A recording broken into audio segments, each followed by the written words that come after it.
Hello everyone, welcome back to gateway classes. My name is Sachin Kumar Mittal और हम लोग पढ़ रहे हैं इन्वायरमेंट एंड इकोलॉजी। इसकी हम first and second unit cover कर चुके हैं। सिमिलरली अब हम आज से स्टार्ट करने वाले हैं यूनिट 3, जो टोटल 2 लेक्चर में कवर हो जाएगी आपकी। Again with the same concept हम लोग क्या करने वाले हैं कि जो AKT के प्रीवियस ईयर इंपॉर्टेंट क्वेश्चन है उसके थ्रू ही हम देखने वाले हैं। एंटायर सिलेबस हम कवर करने वाले हैं, जिसमें आप देखेंगे यूनिट 3 का मेन सिलेबस है पोल्यूशन क्या होता है। बेसिकली बहुत जनरल टर्म्स है और आपको ऑलमोस्ट काफी चीजें पहले से ही पता भी हैं, बट हम we will try to finish it by the easiest way. Basically जितना आसानी से हो सकता है हम समझते हुए उसे पूरा कवर करने वाले हैं। तो इसमें हम देखेंगे पोल्यूशन और उसके इफेक्ट क्या है, मतलब पोल्यूशन क्या होता है, किस वजह से होता है, इसके रूट कॉजेज क्या हैं और उनके इफेक्ट क्या होते हैं पब्लिक हेल्थ पे या जो हमारा इन्वायरमेंट है इस पे क्या क्या इफेक्ट पड़ते हैं, ये हम देखने वाले हैं।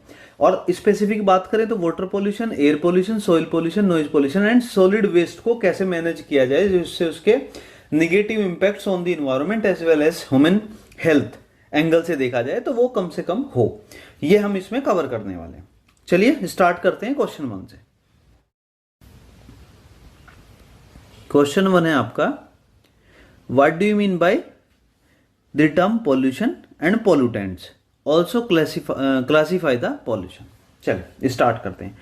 Pollution refers to the introduction of harmful substances और contaminants into the environment resulting in adverse effects on living organism, ecosystem and the overall environment. देखिए सिंपल मतलब है पोल्यूशन का, आपको मतलब क्या होता है पता है, हिंदी में प्रदूषण इसे बोलते हैं। ठीक है, कोई भी चीज अगर दूषित हो जाए, खराब हो जाए, बेसिकली उससे क्रिएट हो जाता है प्रदूषण। अब वो किस टाइप का है ये हम बाद में बात करेंगे, यहाँ पे हम जनरल टर्म बात करेंगे सिर्फ पोल्यूशन के। Pollution refers to the introduction of कोई हार्मफुल सब्सटेंस या कंटेमिनेंट्स इन्वायरमेंट में अगर एंटर कर गया जिसकी वजह से उसके बहुत ही एडवर्स यानी कि निगेटिव इंपैक्ट आ रहे हैं किसी भी लिविंग बींग्स पे, ह्यूमन बींग्स पे, आपके एनिमल बींग्स पे, जो भी लिविंग बींग्स हैं। इकोसिस्टम जो हमारा पूरा का पूरा एनवायरनमेंट है जिसमें हर टाइप के आपके क्रिएचर्स, प्लांट्स, आपकी रिवर्स, लेक्स, आपकी एयर, ये जितनी भी सब कुछ चीजें हैं इकोसिस्टम का पार्ट है एंड दी ओवरऑल इन्वायरमेंट। तो पोल्यूशन क्या हुआ, सिंपल अगर उसे हम डेफिनेशन में बोले, अगर कोई भी हार्मफुल सब्सटेंस या कंटेमिनेंट्स इन्वायरमेंट में आ जाए जिसकी वजह से निगेटिव इंपैक्ट पड़ना स्टार्ट हो जाए, that is called pollution. Right, समझ आ गया। These contaminants also referred as pollutants, इन्हें ही हम pollutants का नाम देते हैं। यानी कि पोल्यूशन किस वजह से होता है, pollutants की वजह से। pollutants क्या होता है, कोई हार्मफुल सब्सटेंस या कंटेमिनेंट्स जो एटमॉस्फेयर में, एनवायरमेंट में मिक्स हो जाता है और जिसकी वजह से उससे निगेटिव इंपैक्ट आने स्टार्ट हो जाते हैं, दैट इज कॉल्ड पोल्यूटेंट्स। और इनकी वजह से जो होता है उसे बोलते हैं pollution. Perfect. It can take various forms and may include substances such as, कोई केमिकल हो सकता है, ये पोल्यूटेंट्स क्या है, कोई केमिकल हो सकता है, कोई पर्टिकुलेट मैटर्स हो सकता है, कोई नॉइज हो सकती है, हीट हो सकती है, लाइट हो सकती है। नॉइज होता है तो मतलब नॉइज अगर ज्यादा हो गई जिसकी वजह से प्रॉब्लम होनी स्टार्ट हो जाए, नॉइज पोल्यूशन बोलते हैं। अगर आपकी हीट है, हीट ज्यादा हो गई आपकी, उसकी वजह से टेम्परेचर ज्यादा बढ़ गया तो उसे हम थर्मल पोल्यूशन बोलते हैं।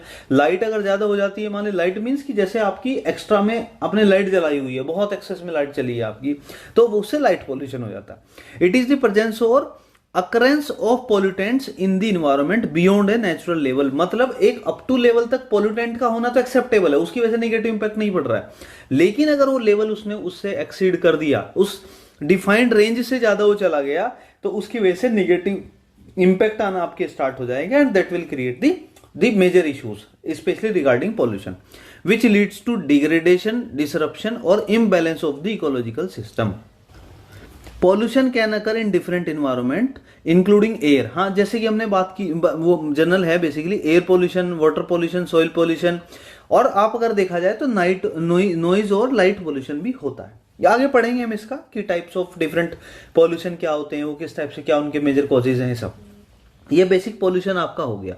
अब हम बात करते हैं पोल्यूटेंट्स की। पोल्यूटेंट्स क्या होता है, अभी हम एक बार तो देख चुके हैं पोल्यूटेंट्स क्या होता है, फिर भी एक बार देख लेते हैं। पोल्यूटेंट इज ए सब्सटेंस और agent that is introduce into the environment and causes the pollution. वही जो हमने ऊपर यहां पे पढ़ा है कि किसी भी हार्मफुल सब्सटेंस का अगर वो उसमें एनवायरनमेंट में मिक्स हो जाए और उसके निगेटिव इंपैक्ट आने स्टार्ट हो जाए, दैट इज कॉल्ड पोल्यूटेंट। और जो उसके इफेक्ट आ रहे हैं basically, that is called pollution. इस फिनोमेना को बोलते हैं पोल्यूशन, और जो इसके लिए रेस्पॉन्सिबल एजेंट है जो भी है उसे बोलते हैं pollutant. It can be A solid भी हो सकता है, लिक्विड हो सकता है और गैसियस फॉर्म हो सकता है। That has harmful effects on the environment, that is called pollutant, right. Living organism और human health. Pollutants can come from natural sources और result from a human activity, या तो नेचुरली क्रिएट होते हैं या फिर ह्यूमन जो एक्टिविटीज हैं, जो मैन मेड एक्टिविटीज हैं, उनके थ्रू भी हो सकता है। कैसे, चलिए देखते हैं। अभी हमारा मेनली जो पोल्यूटेंट्स होते हैं, main types of pollutants are particulate matter होता है। पर्टिकुलेट मैटर जो सॉलिड या लिक्विड पार्टिकल्स होते हैं सस्पेंडेड इन द एयर, जो हमारी ये एयर है एटमॉस्फेरिक एयर, इसमें सॉलिड और लिक्विड पार्टिकल्स जो है उसमें उसमें बने हुए हैं बेसिकली, जैसे कि डस्ट, स्मोक, एरोसोल्स। एरोसोल्स क्या होता है बेसिकली, मिक्सचर किसका, मिक्सचर ऑफ गैस का और पर्टिकुलेट मैटर का जो मिक्सचर होता है उसे हम एरोसोल्स बोलते हैं। जैसे इसका एग्जांपल है गीजर स्टीम, फोग हो गया, ये हमारा पर्टिकुलर। तो ये टाइप ऑफ पोल्यूटेंट्स हम बात कर रहे हैं। एक तो पर्टिकुलेट मैटर हो गया, क्या होता है, सॉलिड या लिक्विड कोई पार्टिकल है जो कि एटमॉस्फेरिक एयर में है, जैसे कि डस्ट होती है, स्मोक होता है, धुआं होता है, या फिर आपका गीजर स्टीम या फोग वगैरह होता है। एक प्योर फॉर्म में गैसियस होते हैं, जैसे carbon monoxide, carbon dioxide, sulphur dioxide, nitrogen oxide, ozone. ये गैसियस फॉर्म में होते हैं जो एनवायरनमेंट में जाके मिक्स हो जाते हैं और उसकी वजह से हार्मफुल इफेक्ट होने स्टार्ट हो जाते हैं। That is why it is called pollutants, और ये गैसियस टाइप के। Pesticides and herbicides. Herbicides, pesticide आपको पता ही है कि जो हम दवाइयां छिड़कते हैं बेसिकली एग्रीकल्चर इंडस्ट्री में, केमिकल यूज कर रहे हैं। हर्बिसाइड भी वही है बेसिकली। हर्बिसाइड भी उसी टाइप का है कि जो अनवांटेड क्रॉप्स है वो नहीं उगे, उसके लिए एक टाइप की सॉर्ट ऑफ मेडिसिन ही है जो हम केमिकल की फॉर्म में स्प्रे करते हैं अपनी एग्रीकल्चर में। Chemicals used in agriculture to control pest, insects और वीड्स। वीड्स मतलब जो अनवांटेड प्लांट है वो ना उगे हमारी खेती में। अगर हमने मान लीजिए गेहूं या वीट का ही हमारा क्रॉप है तो वीट ही होना चाहिए, अदर देन वीट अगर कोई ग्रास वगैरह एक्स्ट्रा होता है तो उसे हटाने के लिए वो हम ये यूज करते हैं। रेडियो एक्टिव सब्सटेंसेज, जो रेडियो एक्टिव मटीरियल हैं, जैसे uranium, radon, caesium and plutonium, ये सब क्या है, रेडियो एक्टिव मटीरियल हैं बेसिकली। जब ये क्या इनमें कुछ रिएक्शन होती है उसकी वजह से जो पार्टिकल्स हैं, अगर वो atmospheric radio active particle substances अगर एनवायरनमेंट में जाके मिल जाएगा तो उसके बहुत ही लार्ज स्केल पे बड़े निगेटिव इंपैक्ट आने वाले हैं, राइट। ठीक है, ये वाला क्वेश्चन हमारा यहां तक। पोल्यूशन क्या होता है ये भी हमने देख लिया, और जो है पोल्यूटेंट्स क्या होता है ये भी देखा है। अब इसके बाद आता है थर्ड इसका पार्ट आपका, क्लासीफाई दी पोल्यूशन। प्रदूषण के कितने प्रकार हैं, तो एक्चुअली ये अलग अलग टाइप से हम इसे क्लासीफाई करते हैं। पहले हम जनरल बेसिस पे देख लेते हैं, उसके बाद एक जो हम मेनली पढ़ने वाले हैं उसके बेस पे हम देखने वाले हैं। Pollution can be classified based on different basis और क्राइटेरिया, जैसे कि बेस्ड ऑन सोर्स, क्या उसका सोर्स है उसके बेस पे भी हम पोल्यूशन को क्लासिफाई करते हैं। जैसे हमने बोला point source solution. Point source solution का मतलब है point source pollution, sorry it's pollution. Point source pollution का मतलब है कि हमें वो सोर्स पता है। पॉइंट सोर्स का मतलब है कि उस सोर्स का पॉइंट पता है कि कहां से पोल्यूशन जनरेट हो रहा है, समझ में आया। तो सिंगल पॉइंट ऑफ सोर्स जो हमें पता होता है इसे बोलते हैं पॉइंट सोर्स पोल्यूशन। जैसे फैक्ट्री चिमनी, किसी फैक्ट्री की चिमनी से कुछ निकल के आ रहा है जो कि पोल्यूटेंट निकल के आ रहा है जो कि क्रिएट कर रहा है पोल्यूशन, तो हमें पता है, तो वो किस कैटेगरी में आएगा, वो आएगा पॉइंट सोर्स पोल्यूशन। या वेस्ट वाटर डिस्चार्ज पाइप, हमें पता है कि वेस्ट वाटर कौन से जो है पाइप से डिस्चार्ज हो रहा है, तो अगर हमें उसका आइडिया है फैक्ट्री से तो हम आइडेंटिफाई कर सकते हैं कि हमें पता है कि ये सोर्स ऑफ जनरेशन है हमारा पोल्यूशन का। नॉन पॉइंट सोर्स पोल्यूशन होता है जहां पे मल्टीपल सोर्सेज होते हैं जिन्हें आइडेंटिफाई करना बड़ा मुश्किल होता है, जैसे कि एग्रीकल्चरल रन ऑफ वाटर और urban storm water run of. मतलब अगर पानी, गंदा पानी निकल के आ रहा है एग्रीकल्चरल का तो वो आइडेंटिफाई करना मुश्किल है। या फिर आपका अर्बन मतलब जो सिटी वाला एरिया होता है वहां से जो निकल के आ रहा है उसे आइडेंटिफाई करना मुश्किल है कि कहां से एक्चुअली आ रहा है। बट अगर तो इसलिए हमने से बोला नॉन पॉइंट सोर्स पोल्यूशन। फिर है आपका based on persistence. Persistence means कि कब तक वो रिजिडली जो है रजिस्ट कर रहा है, बेसिकली कब तक वो फिनिश नहीं हो रहा है, कब तक वो चले जा रहा है। परसिस्टेंस मतलब कंटिन्यूअस है। बायोडिग्रेडेबल पोल्यूशन मतलब अपने आप ही जो डिग्रेड हो जाए, कंपोज हो जाए, अपने आप ही टूट जाए, अपने आप ही फिनिश हो जाए, ठीक है, जो कंपोज है। जैसे can be broken down and decomposed by natural process over time, मतलब कि नेचुरली ही, नेचुरल प्रोसेस से ही अपने आप ही डिकम्पोज हो जाए और ओवर हो जाए ओवर द टाइम। जैसे ऑर्गेनिक वेस्ट होता है वो हमारा degraded by the bacteria and the other micro organism, इसके थ्रू वो अपने आप हो जाता है। जैसे आपका नॉर्मल, हम आजकल क्या हो गया आप देखेंगे, अगर पहले प्लास्टिक पॉलिथीन होती है, प्लास्टिक पॉलिथीन क्या करती है, वो डिग्रेड ही नहीं होती है, इसलिए उस पर बैन लगाया गया है। लेकिन इसलिए आजकल जो डिस्पोजेबल वाले ग्लासेस आ रहे हैं, आजकल क्रोकरी आ रही है, वो किस लिए आई है, वो इसलिए आई है क्योंकि वो बायोडिग्रेडेबल है। वो एक बार आप यूज करेंगे, फेंक देंगे तो अपने आप ही उसका क्या होगा, डिग्रेड हो जाएगा, तो उससे एनवायरमेंट को इंपैक्ट नहीं होगा। लेकिन प्लास्टिक को बैन किया गया है क्योंकि वो वापस से डिग्रेड नहीं होती है, वो 10 20 50 साल 100 साल तक चलती रहती है। अब उससे तो क्या होगा, एनवायरमेंट को प्योर फॉर्म में उसे नुकसान ही होने वाला है। Non biodegradable pollution can not be easily broken down by the natural process, जैसे प्लास्टिक होता है या हैवी मेटल होते हैं हमारे, ये इस कैटेगरी में आते हैं। फिर आता है थर्ड हमारा based on the impact. Impact मतलब किस फॉर्म में उसका इम्पैक्ट है एनवायरमेंट पे, और जो एनवायरमेंट में लिविंग बींग्स हैं उसके बेस पे बोला गया। पहला है प्राइमरी पॉल्यूशन। प्राइमरी पॉल्यूशन हमेशा याद रखना वो है जो डायरेक्ट रिलीज होता है pollutants into the environment in A harmful और टॉक्सिक फॉर्म। मतलब कोई पोल्यूटेंट जनरेट हुआ और वो एनवायरमेंट में जाके चला गया, जिसका बहुत ही हार्मफुल और टॉक्सिक जो है रिजल्ट आने वाला है, उसे बोलते हैं प्राइमरी पॉल्यूशन। जैसे इसके एग्जांपल देखते हैं, carbon monoxide from vehicle exhaust and industrial. तो इंडस्ट्री से जो एमिट हो रहा है और जो व्हीकल्स हैं उनका जो एग्जॉस्ट है उसमें डायरेक्टली कार्बन मोनोऑक्साइड आता है और एनवायरमेंट में मिल जाता है, ये अपने आप में हार्मफुल है क्योंकि इसका डायरेक्ट रिलीज है, बेसिकली डायरेक्ट रिलीज हो रहा है एनवायरमेंट में, तो ये इस किस कैटेगरी में आएगा, प्राइमरी पॉल्यूशन में। सल्फर डाइऑक्साइड जो है रिलीज होती है from burning fossil fuels, particularly in power plants and industrial emissions basically. तो अब देखेंगे सल्फर डाइऑक्साइड वो भी डायरेक्टली, जो फॉसिल फ्यूल को हम जब बर्न करते हैं ना उससे SO2 डायरेक्ट रिलीज होती है और एनवायरमेंट में चली जाती है। तो इसीलिए ये भी हमारा किस कैटेगरी में आता है, ये भी हमारा कैटेगरी में आता है प्राइमरी पॉल्यूशन। सिमिलरली अगर हम देखेंगे particulate matter PM such as dust, smoke and soot. Soot is nothing but chimney waste जो होता है emitted from the construction site, factory and fire. ये सब भी क्या होता है, डायरेक्टली कहां पे एक्सपोज हो रहे हैं, डायरेक्टली इन्वायरमेंट में जा रहे हैं, क्रिएट हो रहे हैं और डायरेक्टली कहां जा रहे हैं, इन्वायरमेंट में, इसलिए प्राइमरी पॉल्यूशन हम इसे बोल रहे हैं। नाइट्रोजन डाइऑक्साइड, यानी कि नाइट्रोजन जो ऑक्साइड्स हैं बेसिकली, अगर डाई होगा तो 2 लग जाएगा, ट्राई हो जाएगा तो 3 लग जाएगा। नाइट्रोजन ऑक्साइड्स भी produced by the vehicle engine and combustion process, वो भी डायरेक्टली प्रोड्यूस होती है, एनवायरमेंट में चली जाती है। अब इस चीज को समझो, प्राइमरी पॉल्यूशन का मतलब ये हुआ पोल्यूटेंट डायरेक्टली रिलीज हो रहा है किसी भी प्रोसेस से और वो सीधा एनवायरमेंट में चला जा रहा है और हमें पता है वो हार्मफुल है, उसे बोलते हैं हम क्या, प्राइमरी वाला। अब जब सेकेंडरी की हम बात करें, सेकेंडरी में सिंपल है, जो पोल्यूटेंट हमारा रिलीज हो रहा है वो हार्मफुल नहीं है, पर वो एटमॉस्फेयर में चला गया, वहां पे वो केमिकल रिएक्शन उसने किसी के साथ कर लिया, उससे उसने एक हार्मफुल पोल्यूटेंट बना लिया, अब वो इंपैक्ट डालने वाला है। तो प्राइमरी तो डायरेक्टली कर रहा है पर ये इनडायरेक्टली करेगा, राइट। अभी और फिर फर्दर समझते हैं।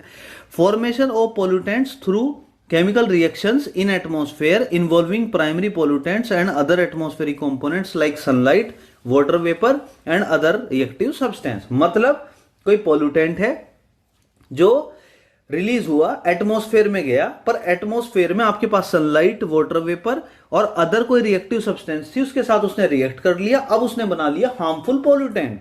उस पोल्यूटेंट का अब आने वाला है निगेटिव इंपैक्ट, दैट्स व्हाई इसे हमने बोला सेकेंडरी पोल्यूशन। प्राइमरी पोल्यूशन नहीं बोला हमने, इसे सेकेंडरी पोल्यूशन बोला क्योंकि जो पोल्यूटेंट है वो डायरेक्टली, मेन पोल्यूटेंट रिलीज नहीं हुआ जो हार्मफुल था, उसने केमिकल रिएक्शन करके बनाया एनवायरमेंट में जाके।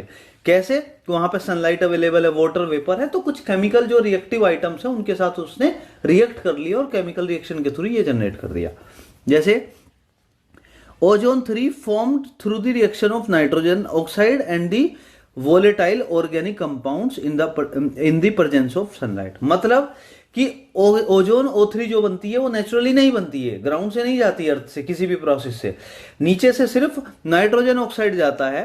नाइट्रोजन ऑक्साइड किसी भी प्रोसेस के थ्रू रिलीज हुआ, उसने वोलेटाइल ऑर्गेनिक कंपाउंड जो सनलाइट में प्रेजेंट है उसके साथ रिएक्शन करके बना लिया ओजोन। अब ये ओजोन बन गया आपका पोल्यूटेंट, मेन पोल्यूटेंट। अब इस पोल्यूटेंट का आएगा बहुत adverse effect, that's why we are saying it secondary pollution. जैसे एसिड रेन होता है हमारा, कैसे बनता है वो? Acid rain is formed when sulphur dioxide and nitrogen oxide react with water vapour. ये क्या करते हैं? वाटर वेपर से रिएक्ट करते हैं, ऑक्सीजन से एंड अदर केमिकल, जो केमिकल्स प्रेजेंट हैं एटमॉस्फेयर में उनके साथ जब ये रिएक्ट कर लेते हैं तब ये एसिड रेन बना लेते हैं। अब एसिड रेन को अगर हम देखें प्राइमरी पॉल्यूशन नहीं हम बोल सकते, क्योंकि प्राइमरी पॉल्यूशन वो डायरेक्टली नहीं जा रहा है किसी प्रोसेस से रिलीज होके, वो केमिकल रिएक्शन कर ले रहा है because of presence of reactive materials, reactive substances present in the atmosphere. जैसे इसने वाटर वेपर, ऑक्सीजन और अदर केमिकल के साथ एटमॉस्फेयर में जो प्रेजेंट थे रिएक्शन किया, रिएक्शन करने की वजह से बन गया, हो गया acid rain. Smoke which is a mixture of primary pollutants such as nitrogen oxide and volatile organic compound reacting with sunlight and atmospheric condition। मतलब अगेन ये नाइट्रोजन ऑक्साइड और वोलेटाइल जो आपका ऑर्गेनिक कंपाउंड थे उसने रिएक्ट किसके साथ किया? सनलाइट के साथ किया और एटमॉस्फेरिक कंडीशन के साथ करके बना दिया स्मोक। तो इसलिए हमने इसे बोला सेकेंडरी। आई होप आप समझ गए, आइडिया बेसिकली समझ गए आप ये। चलिए आगे मूव करते हैं। ये था बेसिक कि किस टाइप का आपका क्लासिफिकेशन हमने किया है, बट अभी नॉर्मल फॉर्म में देखते हैं कि टाइप ऑफ पॉल्यूशन कितने होते हैं। ये तो एक्चुअल में आप वो भी टाइप ऑफ पॉल्यूशन ही है, but that is based on that. But जब जो पॉपुलर टाइप ऑफ हमारे पॉल्यूशन बनते हैं वो हम देख लेते हैं टाइप ऑफ पॉल्यूशन। तो पहला बनता है हमारा जो कॉमन है वही देखते हैं, 6-7 हमारे हैं हमारे पास। Air pollution. एयर पॉल्यूशन आपको पता है, मतलब जो एयर है हमारी एटमॉस्फेरिक, अगर उसमें कुछ जाके पोल्यूटेंट कंटामिनेट कर दिया उसने पूरी एयर को, एयर खराब कर दी, दूषित कर दी, तो उस एयर की वजह से जो हार्मफुल इफेक्ट आएंगे उसी को हम बोलते हैं air pollution. Contamination of air by harmful substances such as gases, particulate matter and chemicals caused by industrial emission, vehicle exhaust and burning of fossil fuel and other sources is known as air pollution. आपको समझ में आया क्या है? भाई देखिए, हमने atmosphere बोला कि देखो कुछ भी चीज कंटामिनेटेड हो सकती है, जिसमें भी पॉल्यूटेंट मिक्स हो जाएगा वो कंटामिनेटेड हो गया। अभी हम एयर पॉल्यूशन की बात कर रहे हैं, तो जो पॉल्यूटेंट है, हार्मफुल सब्सटेंस है, उसने क्या किया? एटमॉस्फेयर में जाके एयर को कंटामिनेट कर दिया, उसे खराब कर दिया, उसकी क्वालिटी को। जैसे गैस, पर्टिकुलेट मैटर, केमिकल्स, या फिर इंडस्ट्री का जो एमिशन हो रहा है उससे जो धुआं निकल रहा है, बेसिकली जो वेस्ट जा रहा है, व्हीकल का जो निकल रहा है, हमारे ऑटोमोबाइल है, बर्निंग ऑफ फॉसिल फ्यूल से, अदर सोर्सेज से जा रहे हैं, तो उससे एयर की क्वालिटी को डिग्रेड कर दिया हमने, एयर को हमने पोल्यूट कर दिया, that is why it is non air pollution. Similarly हम वाटर पॉल्यूशन की बात करें, अब अगर क्या होगा? Contamination of water bodies. Water bodies क्या होती है? जैसे रिवर है, लेक्स है, ओशियन है, ग्राउंड वाटर है, सरफेस वाटर है, ये सब अगर हमने वो जो पोल्यूटेंट है उसने कंटामिनेट कर दिया किसे? वाटर को। किस फॉर्म में? रिवर में, लेक्स में, ओशियन में, ग्राउंड वाटर में, इसमें to the discharge of pollutants like chemical, sewage, industrial waste और एग्रीकल्चरल रन ऑफ। इनकी वजह से अगर वाटर पोल्यूट होता है तो इसे बोलते हैं वाटर पोल्यूशन। सिमिलरली हमारा सॉइल पोल्यूशन है। सॉइल कैसे होती है बताओ कंटामिनेटेड? जैसे टॉक्सिक सब्सटेंस, हम फर्टिलाइजर यूज करते हैं, पेस्टिसाइड यूज करते हैं, हैवी मेटल्स होता है, इंडस्ट्री का वेस्ट है वो सॉइल में जाके मिक्स होता है, तो उससे क्या होता है? सॉइल की फर्टिलिटी, सॉइल की क्वालिटी पूरी खराब हो जाती है, जिसकी वजह से हमारा पोल्यूट हो जाती है सॉइल, जो निगेटिवली इंपैक्ट करती है फर्टिलिटी एंड जो प्रोडक्टिविटी ऑफ दिस हमारा सॉइल होता है। तो इसलिए हम इसे बोलते हैं, क्या बोलते हैं? Soil pollution. नॉइज पोल्यूशन आपको पता है, अगर एक्सेस अमाउंट में, जितनी एक्सेप्टेबल है उससे ज्यादा एक्सेस अमाउंट में नॉइज है तो उसे नॉइज पोल्यूशन बोलते हैं। जैसे एक्सेसिव और disturbing noise that disturb the environment and causes the discomfort और harm to human health is known as noise pollution.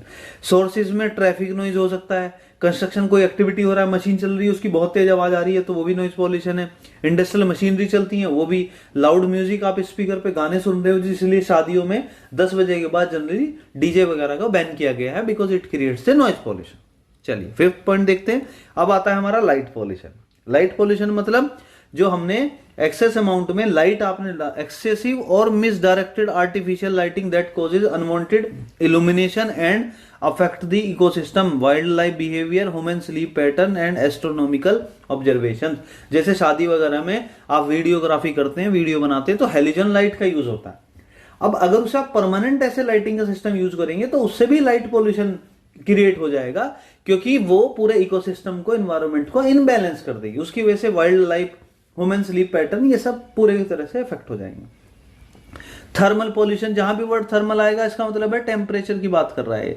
तो मतलब जहां भी जैसे ही इंक्रीज इन वाटर और air temperature due to release of heated effluents from the industrial process, जो industry में प्रोसेस चल रहा है, फर्नेस में काम चल रहा है इंडस्ट्री के, उसका जो वेस्ट जा रहा है बेसिकली, जो उसमें बहुत हाई टेम्परेचर होता है तो वो एनवायरमेंट में जाएगा, उसके भी एयर को, या अगर वो नीचे जाएगा ग्राउंड वाटर पर मिक्स होता है जाके, अगर आप हाई टेम्परेचर का कोई वेस्ट है तो उससे क्या होगा, टेम्परेचर बढ़ जाएगा इन वाटर या एयर। तो इससे क्या होगा, आपका एक थर्मल पॉल्यूशन हो रहा है क्योंकि वो आपका टेम्परेचर बढ़ा दे रहा है। राइट, आप समझ रहे, थर्मल मतलब टेम्परेचर और थर्मल पॉल्यूशन मतलब हाई टेम्परेचर पॉल्यूशन। मतलब अगर कोई ऐसा सब्सटेंस है जो पोल्यूटेंट है, जो इंडस्ट्री वेस्ट के थ्रू पहुंच रहा है एनवायरमेंट में और वहां पे जाके वो हाई टेम्परेचर बढ़ा दे रहा है, इंक्रीज इन टेम्परेचर कर रहा है, that is known as thermal pollution. Radioactive pollution, जो रेडियो एक्टिव मटीरियल्स होते हैं वो यूटिलाइज किए जाते हैं, हमारा जैसे न्यूक्लियर पावर प्लांट है तो उनके लिए क्या होता है, contamination of environment bye radio active substances often from nuclear accident, improper handling of radioactive material posing risk to human health and ecosystem। जैसे कि अगर हमारा कोई न्यूक्लियर पावर प्लांट है, उसमें न्यूक्लियर मटेरियल का यूज हो रहा है, अगर उसे आप प्रॉपर से हैंडल नहीं कर पाए, कोई भी मिस यूज हुआ, या फिर आपने यूज करते हुए हल्की सी भी एरर कर दी, तो उसकी वजह से उसका जो इंपैक्ट आएगा वो पूरे एनवायरमेंट को बस्ट आउट कर देगा basically, that will create a huge problem for human health and all. तो ये बहुत रिस्की होता है, तो इसे बोलते हैं रेडियो एक्टिव पॉल्यूशन। राइट, चलिए आगे बढ़ते हैं, ये हमने कर लिया। अभी फर्स्ट क्वेश्चन हमारा ओवर हो गया, सेकंड क्वेश्चन हम देखते हैं, दैट इज अगेन है इंपॉर्टेंट क्वेश्चन, क्योंकि ये बेसिक बताएगा आपको कि एक्चुअली हो क्या रहा है, पॉल्यूशन कैसे होता है, पॉल्यूशन क्या होता है हमने समझ लिया, क्लासिफिकेशन भी समझ लिया। पॉल्यूशन हमें देखना है कि कारण क्या है, क्या क्या कॉजेज हैं इसके, क्या क्या इसके इफेक्ट होते हैं हमारे ऊपर, इन्वायरमेंट के ऊपर, और लास्ट में हम देखने वाले हैं कि कैसे हम इसे प्रिवेंशन दे सकते हैं। जैसे कॉजेज ऑफ पॉल्यूशन देखना है, along with its impact human health पे भी देखना है और इन्वायरमेंट पे भी देखना है, और प्रिवेंटिव मेजर्स देखने हैं कि हम ऐसे किसे कैसे, प्रिवेंटिव मेजर्स बोल सकते हैं या फिर हम इसे कंट्रोल बोल सकते हैं कि हम इसे कैसे कंट्रोल कर सकते हैं पॉल्यूशन। राइट, ठीक है, चलिए देखते हैं। Pollution is caused by A variety of human activities and natural process. बिल्कुल, जो नेचुरल प्रोसेस हो रहा है उसकी वजह से भी होता है, लेकिन ये फिर भी क्वांटिटी कम है, लेकिन जो ह्यूमन एक्टिविटी है इसकी क्वांटिटी बहुत ज्यादा है। ह्यूमन एक्टिविटीज की वजह से बहुत ज्यादा पॉल्यूशन आजकल हो गया, जिसकी वजह से बहुत ज्यादा प्रॉब्लम्स आ रही हैं, बीमारियां हो गई हैं, बहुत इश्यूज हो गए। Human activities are the primary contributor to most type of pollution. ठीक है, पहला कॉजेज क्या है, इंडस्ट्रियल एक्टिविटीज। अभी आप ध्यान से समझना इस चीज को, ये समझ लेंगे तो समझ लेना आप धीरे धीरे ऑलमोस्ट पूरा ही सिलेबस और ये पूरी यूनिट ही आपको समझ आ जाएगी, अगर ये आप एक क्वेश्चन समझ लेते हैं अच्छे से। तो इंडस्ट्रियल एक्टिविटीज, तो इंडस्ट्रियल एक्टिविटीज क्या है, emission from factories and industrial facilities release the pollutants into the air. बिल्कुल पता है, जो इंडस्ट्री में कुछ भी काम चल रहा है तो हमें पता है कि उससे जो एमिशन हो रहा है, उससे जो निकल रहा है, उसका वेस्ट जो है वो सीधा सीधा एनवायरमेंट में जा रहा है, तो पोल्यूट किसे पोल्यूट कर रहा है, एयर को पोल्यूट कर रहा है। जैसे पर्टिकुलर मैटर रिलीज करता है, सल्फर डाइऑक्साइड भी रिलीज होती है उसमें, नाइट्रोजन ऑक्साइड भी रिलीज होती है, और वोलेटाइल ऑर्गेनिक कंपाउंड भी रिलीज होते हैं। तो ये रिलीज होके कहां जाते हैं, इंडस्ट्री से ये जाते हैं एनवायरमेंट में। एनवायरमेंट में जाएंगे तो एनवायरमेंट में एटमॉस्फेरिक एयर है, जैसे ही एयर में जाएंगे पोल्यूटेंट मिक्स हो जाएंगे और ये क्या करेंगे, उसे कर देंगे कंटामिनेटेड, जिसकी वजह से हो गया हमारा एयर पोल्यूशन। राइट, ये वाटर पोल्यूट भी करते हैं। जैसे इंडस्ट्रियल का, ये तो हमने गैसेस की फॉर्म में बात की जो एनवायरमेंट में जा रही है, लेकिन इनका जो वैसा वेस्टेज है जो डिस्चार्ज होता है, जिसमें केमिकल होते हैं, हैवी मेटल्स होते हैं, ये कहां जाते हैं, ये नालों के थ्रू जाते हैं, पानी में मिक्स हो जाते हैं, रिवर में मिक्स हो गया, लेक्स में मिक्स हो गया, ओशियन में मिक्स हो गया, सी में मिक्स हो गया, तो उसकी वजह से पानी में मिक्स होगा तो ऑब्वियस सी बात है पानी को पोल्यूट कर देगा, तो इसकी वजह से हो गया वाटर पॉल्यूशन। राइट, फिर बात करते हैं, हमें कॉजेज देखना है, पहला इंडस्ट्रियल एक्टिविटी, दूसरा हमने देखा व्हीकल एमिशन। व्हीकल्स, आजकल पॉपुलेशन बढ़ती जा रही है, पॉपुलेशन की वजह से हर घर में 4-4 गाड़ियां हो गई हैं। जो ऑटोमोबाइल ज्यादा होगा, गाड़ियां ज्यादा होंगी, तो उनका जो एमिशन है, आप चाहे पेट्रोल की गाड़ी लो, डीजल की गाड़ी लो, अभी तो खैर इलेक्ट्रिक व्हीकल आने लगे हैं आजकल, तो वो लेकिन अभी उतना रेशो में नहीं है, अभी आप देखोगे तो अभी उस रेशो में नहीं बढ़ रहे हैं। May be 20 years 10 years down the line बहुत अच्छा इसका स्कोप रहेगा। तो combustion of fossil fuel in vehicle releases the pollutants into the air, मतलब ये बात कर रहा है जो हमारा जो इंजन है जिसमें पेट्रोल बर्न हो रहा है, जिसमें डीजल बर्न हो रहा है, उसमें से पोल्यूटेंट एयर में जो उसका साइलेंसर होता है जिसके थ्रू निकल के आता है, वो क्या करता है, पोल्यूटेंट्स एयर में डाल देता है, जिसकी वजह से कार्बन मोनोऑक्साइड, नाइट्रोजन और पार्टिकुलेट मैटर रिलीज होते हैं और कहां जाते हैं, एनवायरमेंट में, जिसकी वजह से हो जाता है एयर पोल्यूशन, राइट।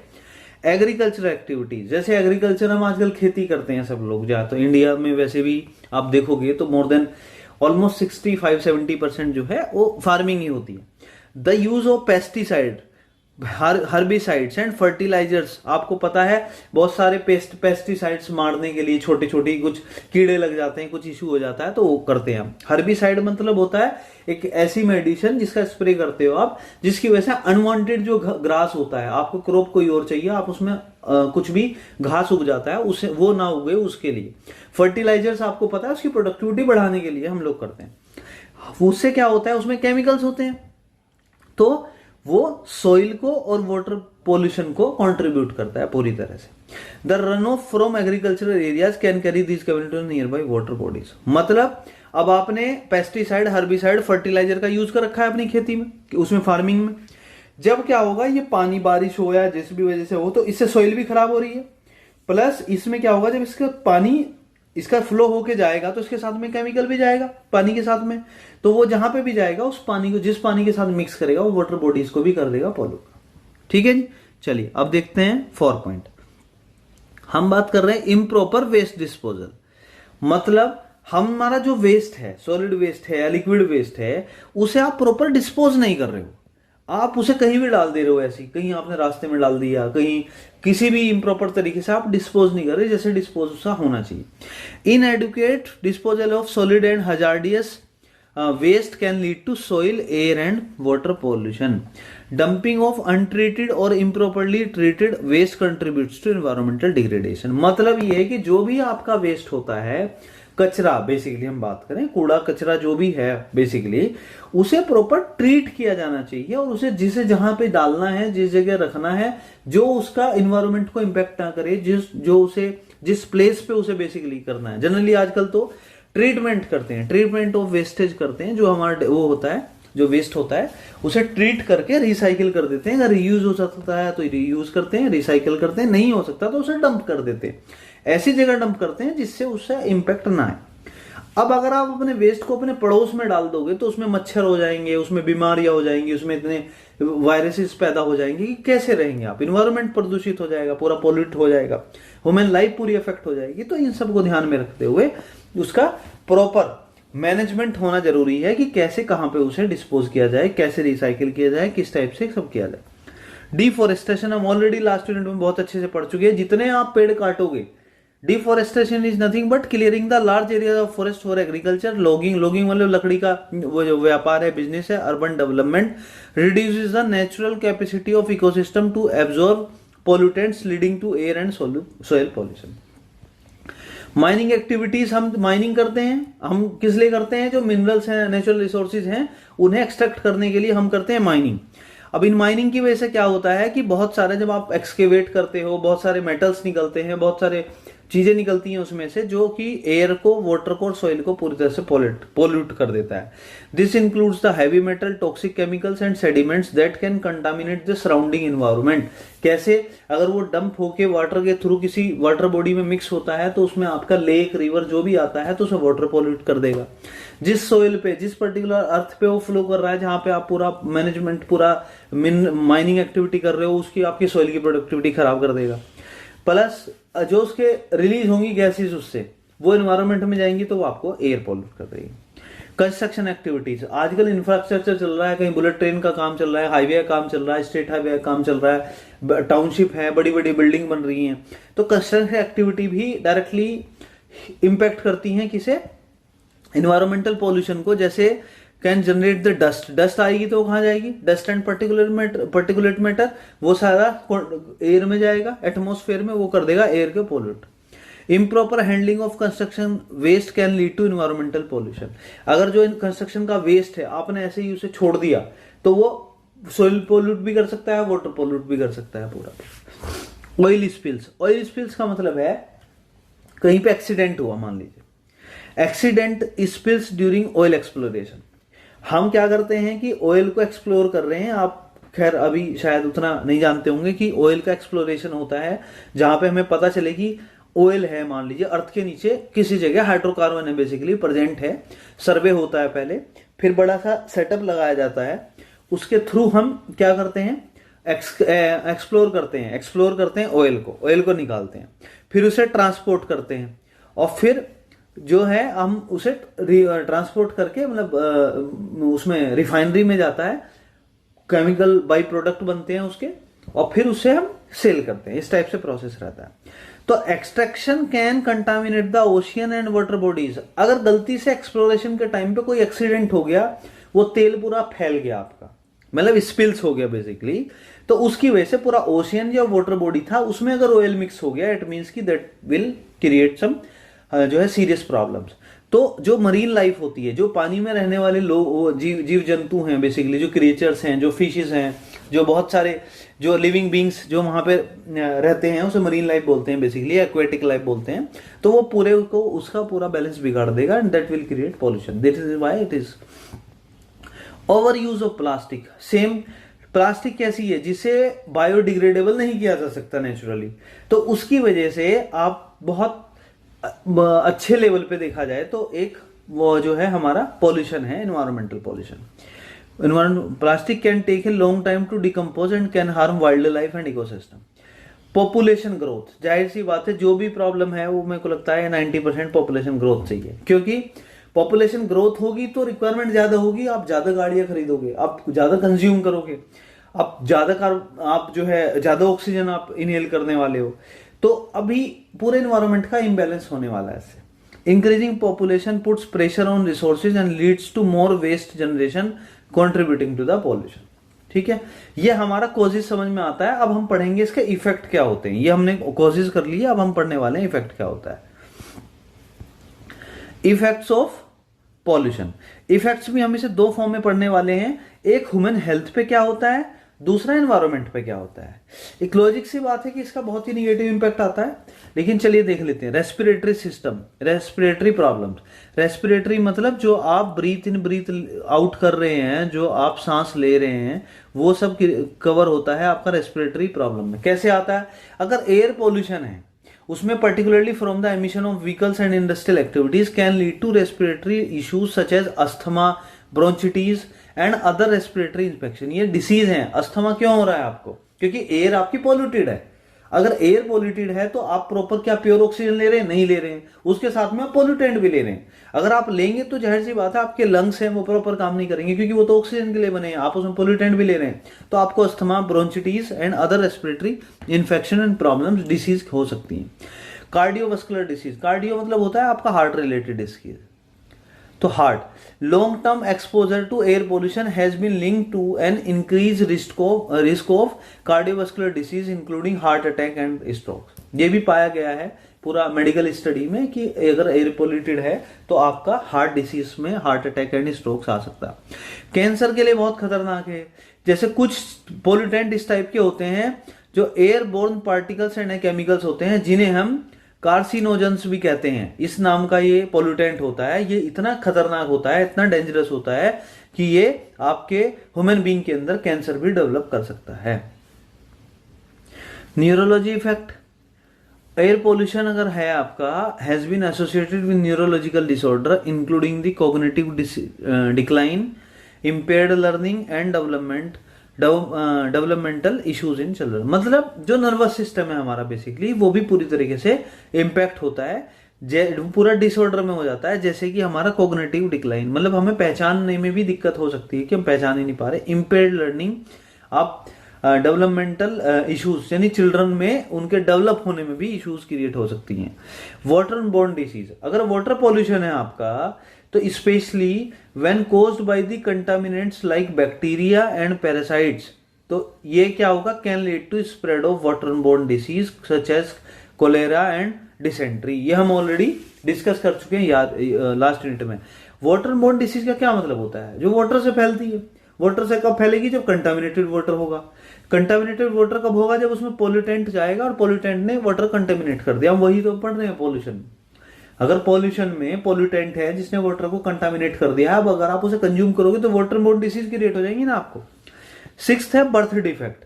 अगर exposure to certain pollutants during pregnancy can increase the risk of birth defects and developmental abnormalities in the infant. मतलब कुछ पोल्यूटेंट्स ऐसे भी होते हैं अगर प्रेगनेंसी के टाइम पे वो कंज्यूम कर लिए जाएं या उनका इनडायरेक्टली इफेक्ट आए तो जो चाइल्ड है उसे बर्थ डिफेक्ट भी हो सकता है, वो नॉर्मल नहीं हो सकता, उसमें कुछ ना कुछ डिफेक्ट पाया जाएगा डिलीवरी के बाद। ठीक है, ये वाला हमारा यहां पे हो गया ह्यूमन हेल्थ पे। अब हम इसे देखते हैं ऑन एक सेकेंड, हमने अभी किस पे देखा?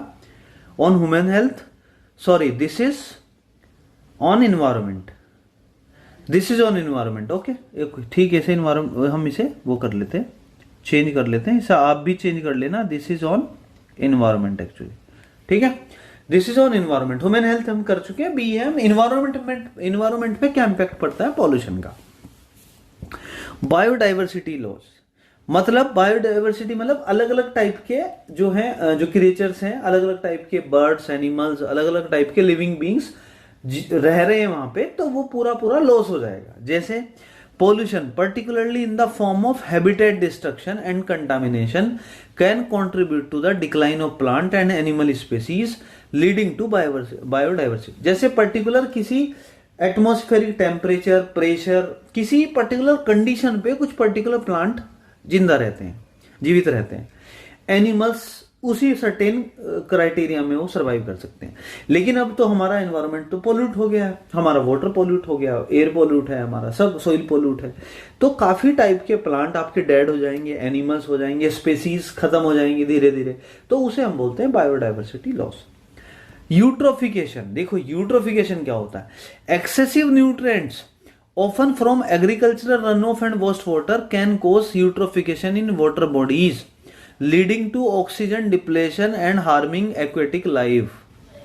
यूट्रोफिकेशन का सिंपल मतलब समझो आप, जो पानी है, तालाब है या कोई भी आपकी वाटर बॉडीज है, ठीक है, उसमें जितने न्यूट्रिएंट्स चाहिए उतने हैं, लेकिन आपका एग्रीकल्चरल से केमिकल आ रहा है, इंडस्ट्री वाटर से केमिकल्स आ रहे हैं, वो केमिकल आके सब वाटर बॉडीज में मिक्स हो गए, तो उसमें न्यूट्रिएंट्स क्या है, एक लिमिट से ज्यादा हो गए, एक्सेसिव हो गए, एक्सेसिव न्यूट्रिएंट्स जितने रिक्वायर थे उससे ज्यादा हो गए और ऑक्सीजन की हो गई कमी, तो जिसकी वजह से जो उसके अंदर रहने वाले हैं ऑक्सीजन डिप्लेट हो जाएगी और जो उसके अंदर रहने वाली एक्वेटिक लाइफ है, जो कि पानी पर डिपेंडेंट जो वो हैं आपके क्रिएचर्स हैं जो उसमें रहते हैं, तो उनकी लाइफ पूरी तरीके से वो हार्म कर देगा, डिस्ट्रॉय भी कर सकता है, इवन वो खत्म भी हो सकते हैं, मर भी सकते हैं हमेशा। सोइल डिग्रेडेशन, सोइल पोल्यूशन आपको पता है कि soil pollution affects the soil quality, fertility and ability to support the plant life, impacting agricultural productivity and ecosystem health. ये तो एक्सप्लेन करने की जरूरत नहीं, आपको पता है। एसिड रेन देख लेते हैं। एयर पोल्यूशन अगर आपका है, पर्टिकुलरली अगर sulphur dioxide and nitrogen oxide जो है, इनकी वजह से आपका जो एटमॉस्फेयर में जो पोल्यूटेंट बना है, can lead to acid rain damaging the soil, water bodies and vegetation. Acid rain आपकी होगी और जिसकी वजह से आपकी सॉइल, वाटर बॉडीज जितनी भी हो और वेजिटेशन, जो भी आप वेजिटेशन कर रहे हो, सब उस पर इंपैक्ट हो जाएगा। क्लाइमेट चेंज, कुछ पोल्यूटेंट ऐसे हैं जैसे ग्रीन हाउस गैसेज रिलीज होती हैं, कार्बन डाइऑक्साइड, वो क्या करेंगे, वो तो टेम्परेचर बढ़ा देंगे पूरे एटमॉस्फेयर का, तो वो क्लाइमेट चेंज के लिए रेस्पॉन्सिबल हैं, जिसे ग्लोबल वार्मिंग हम बोलते हैं, जिससे extreme weather events and disruptions in the ecosystem. Habitat destruction, habitat destruction मतलब, हैबिटेट मतलब होता है जो रहने वाले लोग हैं, जैसे मतलब पशु हैं, पक्षी हैं, बर्ड्स हैं, एनिमल्स हैं, प्लांट्स हैं, तो उनका हैबिटेट डिस्ट्रक्शन हो जाएगा, वो मतलब रह ही नहीं पाएंगे, वो they will just gone away. Pollution whether through chemical, या तो केमिकल कंटामिनेशन से हो या फिजिकल अल्टरेशन से हो, can destroy the natural habitat, जो नेचुरली उस टेम्परेचर पे, उस इन्वायरमेंटल कंडीशन में जो परफेक्ट होती है, उसमें जो सर्वाइव कर सकते हैं, अगर आपने वो पोल्यूट कर दिया, इन्वायरमेंट ही आपका पोल्यूट हो गया, जिस पानी में वो रहते हैं आपके क्रिएचर्स, वो पानी ही पोल्यूट हो गया, तो वो जो नेचुरल हैबिटेट्स था, जो नेचुरली रह रहे थे उसमें, उनका threatening the survival of many species, बहुत सारी स्पेसीज ऐसे ही खत्म हो जाए। राइट, ठीक है, चलिए आगे देखते हैं। हाँ, इसी का लास्ट पार्ट आता है आपका, इसे मैं आपको बोलता हूं मैं, ठीक है, इस क्वेश्चन का लास्ट पार्ट बचता है कि क्या प्रिवेंटिव मेजर्स हैं पॉल्यूशन के लिए। अब एक्चुअली क्या है कि हम आगे की स्लाइड्स में वाटर पॉल्यूशन पढ़ने वाले हैं, water, air, soil, noise and solid waste management पढ़ने वाले हैं। क्योंकि ये तो जनरल टर्म है कि पॉल्यूशन कैसे कंट्रोल किया जाए, तो अब जनरल टर्म्स तो पॉल्यूशन में की फॉर्म में कुछ बोल नहीं सकते हम, तो इसे हमें रिलेट करना पड़ेगा कि वाटर पॉल्यूशन कैसे कंट्रोल करें, एयर कैसे करें, सोयल कैसे करें, नॉइज कैसे करें, यही जनरल टाइप के हमारे होते हैं। तो अब हम आगे जो पढ़ेंगे, आप 2 पॉइंट ऐसे ही वाटर के लिख देंगे, 2 एयर वाले लिखेंगे, 2 सोइल वाले, 2 नॉइज वाले और 2 आपका सॉलिड वेस्ट मैनेजमेंट वाले, राइट। तो इसीलिए मैंने इसमें नहीं दिखाया, अदरवाइज वो रिपीटेशन ऑफ द जो है वो आपका रिपीटेशन ऑफ द आंसर हो जाता, तो दैट इज नॉट गुड, मतलब उसमें कोई फायदा होने वाला नहीं था, हम बार बार रिपीट वही करते रहते। ठीक है, चलिए हम स्टार्ट करते हैं। तो आपको वहां से ऐसे करना है, I hope you understand this. चलिए आगे हम करते हैं। चलिए अभी सेकंड क्वेश्चन है, ये क्वेश्चन आया हुआ है 13, 14 एंड 17, 18 में। What do you mean by water pollution? Water pollution क्या होता है? वैसे अभी हम थोड़ा स्पीड से करेंगे क्योंकि आपको ऑलरेडी समझ आ चुका है कि हमने क्या करना है, क्या क्या एक्चुअली इसका मतलब है, क्या हमने लिखना है, आपको अच्छे से समझ में आ गया। इसका कॉजेज क्या है या सोर्सेज क्या है वो बताने हैं, इसके इफेक्ट्स और कंट्रोल मेजर्स क्या है, इसके क्या इफेक्ट होते हैं और इससे हमें कैसे कंट्रोल कर सकते हैं। ठीक है, चलिए वाटर पॉल्यूशन क्या होता है?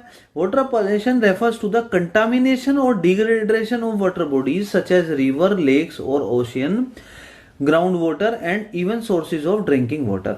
मतलब पोल्यूशन आपको समझ में आया कि पोल्यूटेंट ने क्या किया, अपने पोल्यूटेंट ने हार्मफुल इफेक्ट डाला जो एटमॉस्फेयर में जाके मिल गया, एनवायरमेंट में, उसने हार्मफुल इफेक्ट डाला लिविंग बीइंग पे और सब पे।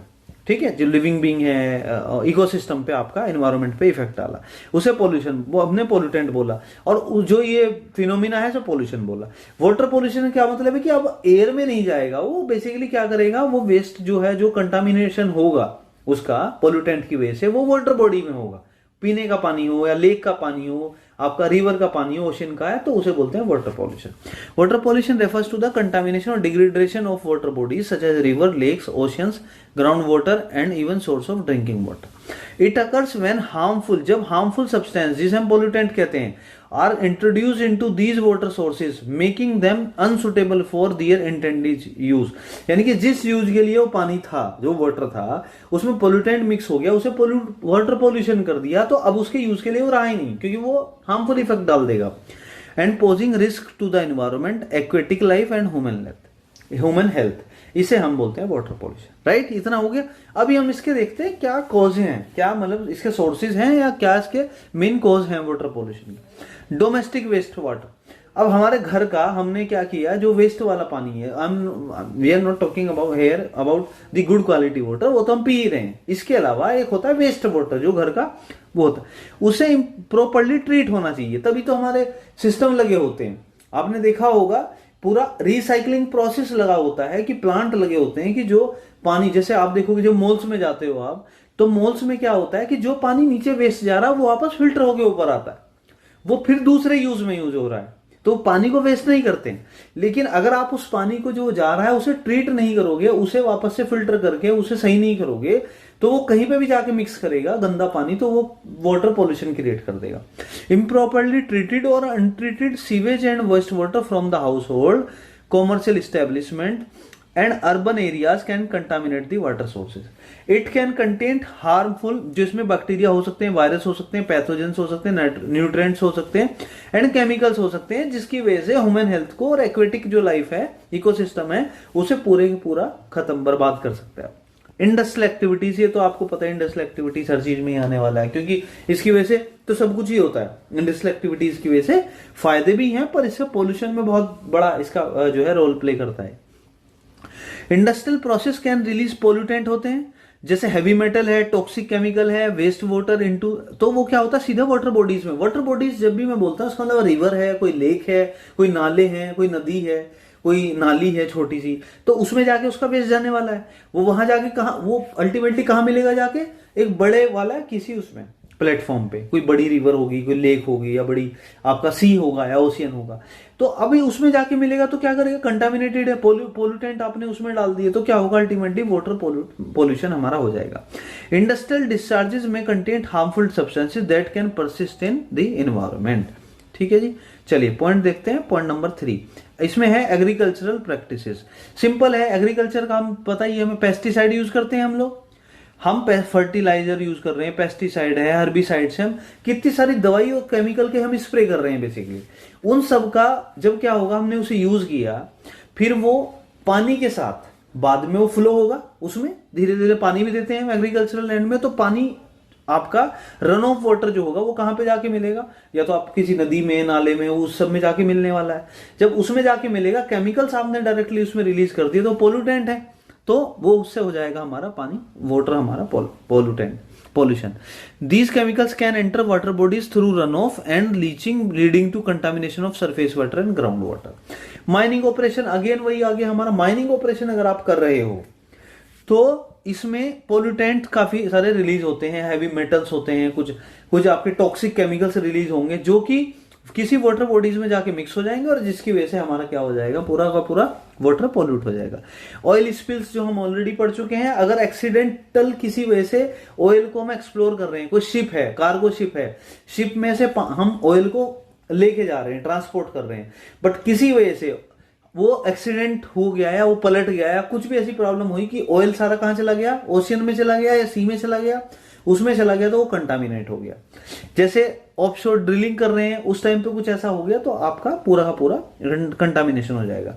इम्प्रॉपर वेस्ट डिस्पोजल, जो वेस्ट है आपका सॉलिड वेस्ट है उसे आपको सही जगह डंप करना है। अगर आप डंप नहीं करोगे, कहीं नाली में डाल दिया, ज्यादातर लोग देखते हैं कि कूड़ा कचरा हुआ वो सीधा नाली में फेंक दिया या आपने इधर उधर फेंक दिया, तो अल्टीमेटली वो नाले में जाएगा, नाली में जाएगा, तो उससे क्या है, वो तो बेसिकली पूरी तरह से पोल्यूटेंट ही है वो, तो वो क्या करेगा, आपके वाटर बॉडी को पूरा पोल्यूट कर देगा। Including the plastic and other non biodegradable materials contribute to water pollution. Sewage and waste water disposal, जो सीवेज है हमारा आपको पता ही है, और जो वेस्ट वाटर है उसका हम प्रॉपर्ली उसे या तो हमें सही जगह उसे डिस्पोज करना है, नहीं तो हमें उसे ट्रीट करना है। ट्रीटमेंट, ट्रीटेड वेस्ट को भी ट्रीट किया जा सकता है जिससे वो अनहार्मफुल चीज में कन्वर्ट हो जाए, हार्मफुल ना रहे। और untreated sewage and waste water discharge contribute pathogens. Pathogens क्या होते हैं, हमें बताया था, बैक्टीरिया एंड वायरस होते हैं जिसकी वजह से प्रॉब्लम होती है। Nutrients to water bodies, right, ठीक है, चलिए हमें समझ आ गया। अब हमने इसके कॉजेज देख लिए, अब हमको देखने इसके इफेक्ट क्या है, वाटर पोल्यूशन के इफेक्ट्स क्या है। इसके पहला है हेल्थ इंपैक्ट। अगर वाटर पोल्यूशन है तो आप क्या करोगे, आप पोल्यूटेड पानी, वाटर कंज्यूम करने वाले हो, तो उससे बहुत निगेटिव इंपैक्ट आने वाले, जैसे waterborne disease including the cholera and dysentery can result. हम ऑलरेडी लास्ट यूनिट में पढ़ चुके हैं क्या होता है cholera, dysentery can result from the consumption of contaminated water. अगर देखिए वो पोल्यूटेड वाटर है, मतलब कंटामिनेटेड वाटर है, हमें पता है, अगर हमने उसे कंज्यूम कर लिया या उससे बने हुए खाने को कंज्यूम कर लिया तो आपको वाटर बोर्न डिसीज होने वाली है, और बहुत सीरियस भी हो सकती है, सीवियर केस में डेथ तक हो जाती है अगर आप इस पे सही से ध्यान ना दें तो। इकोलॉजिकल डैमेज, जो हमारा इकोलॉजिकल डैमेज हो जाएगा पूरा। Pollution can harm aquatic life, disrupt food chains and lead to decline of fish population. Ecological मतलब अगर पानी का हम पोल्यूट हो चुका, कंटामिनेटेड पानी है, तो अब उसकी प्रॉपर्टी चेंज हो चुकी है, अब वो हार्मफुल है, तो उसमें फिश रहती हैं, उसमें छोटे छोटे जीव रहते हैं, जो भी हमारा समुद्र का पानी है, सी का पानी है, रिवर का पानी है, फिशेज रहती हैं, तो अभी उसमें क्या होगा, वो पूरा कंटामिनेटेड की वजह से उनकी लाइफ को, उनकी सर्वाइवल को पूरा खतरा है, तो वो पूरा लाइफ बैलेंस पूरा बिगड़ जाएगा। लॉस ऑफ डाइवर्सिटी, हम बायोडाइवर्सिटी ऑलरेडी देख चुके हैं, मतलब सेम यही है actually ecological damage. Contamination effect the diversity of species in the aquatic ecosystem, मतलब अलग अलग टाइप के क्रीचर्स, अलग अलग टाइप के फिश, अलग अलग टाइप के और different type of creature survive करते हैं किसमें, आपके पानी में, वाटर बॉडी में।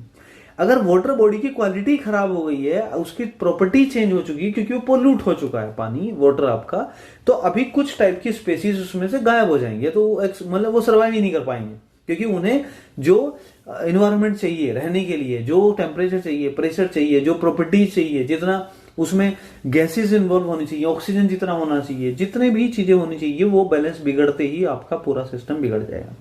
यूट्रोफिकेशन हम ऑलरेडी देखते हैं, एक्सेसिव जो न्यूट्रिएंट्स हैं हमारे, जो एग्रीकल्चरल से आ रहे हैं या कहीं से आपके इंडस्ट्री वेस्ट के थ्रू आ रहे हैं, वो एक्सेसिव न्यूट्रिएंट्स, अगर आपके न्यूट्रिएंट्स जो है उसमें पानी वाटर बॉडी में हो गए, तो अगेन जो एक्वेटिक ऑर्गेनिज्म हैं, जो रहने वाले लोग हैं, वो रहने वाले क्रिएचर्स हैं बेसिकली, किसमें, उसमें पानी में, वाटर बॉडी के अंदर, उनके लिए ऑक्सीजन की कमी हो जाएगी, क्योंकि अगर न्यूट्रिएंट्स एक्सेसिव हो गए तो ऑक्सीजन डिप्लेशन हो जाएगा, कम हो जाएगा, और जिसकी वजह से क्या होगा, जो एक्वेटिक ऑर्गेनिज्म है वो उनका सर्वाइव करना मुश्किल हो जाएगा, and they will be dead. Habitat destruction, again वही सेम चीज है, polluted water can degrade the habitat such as coral reefs, wetlands, estuaries, impacting the species that rely on.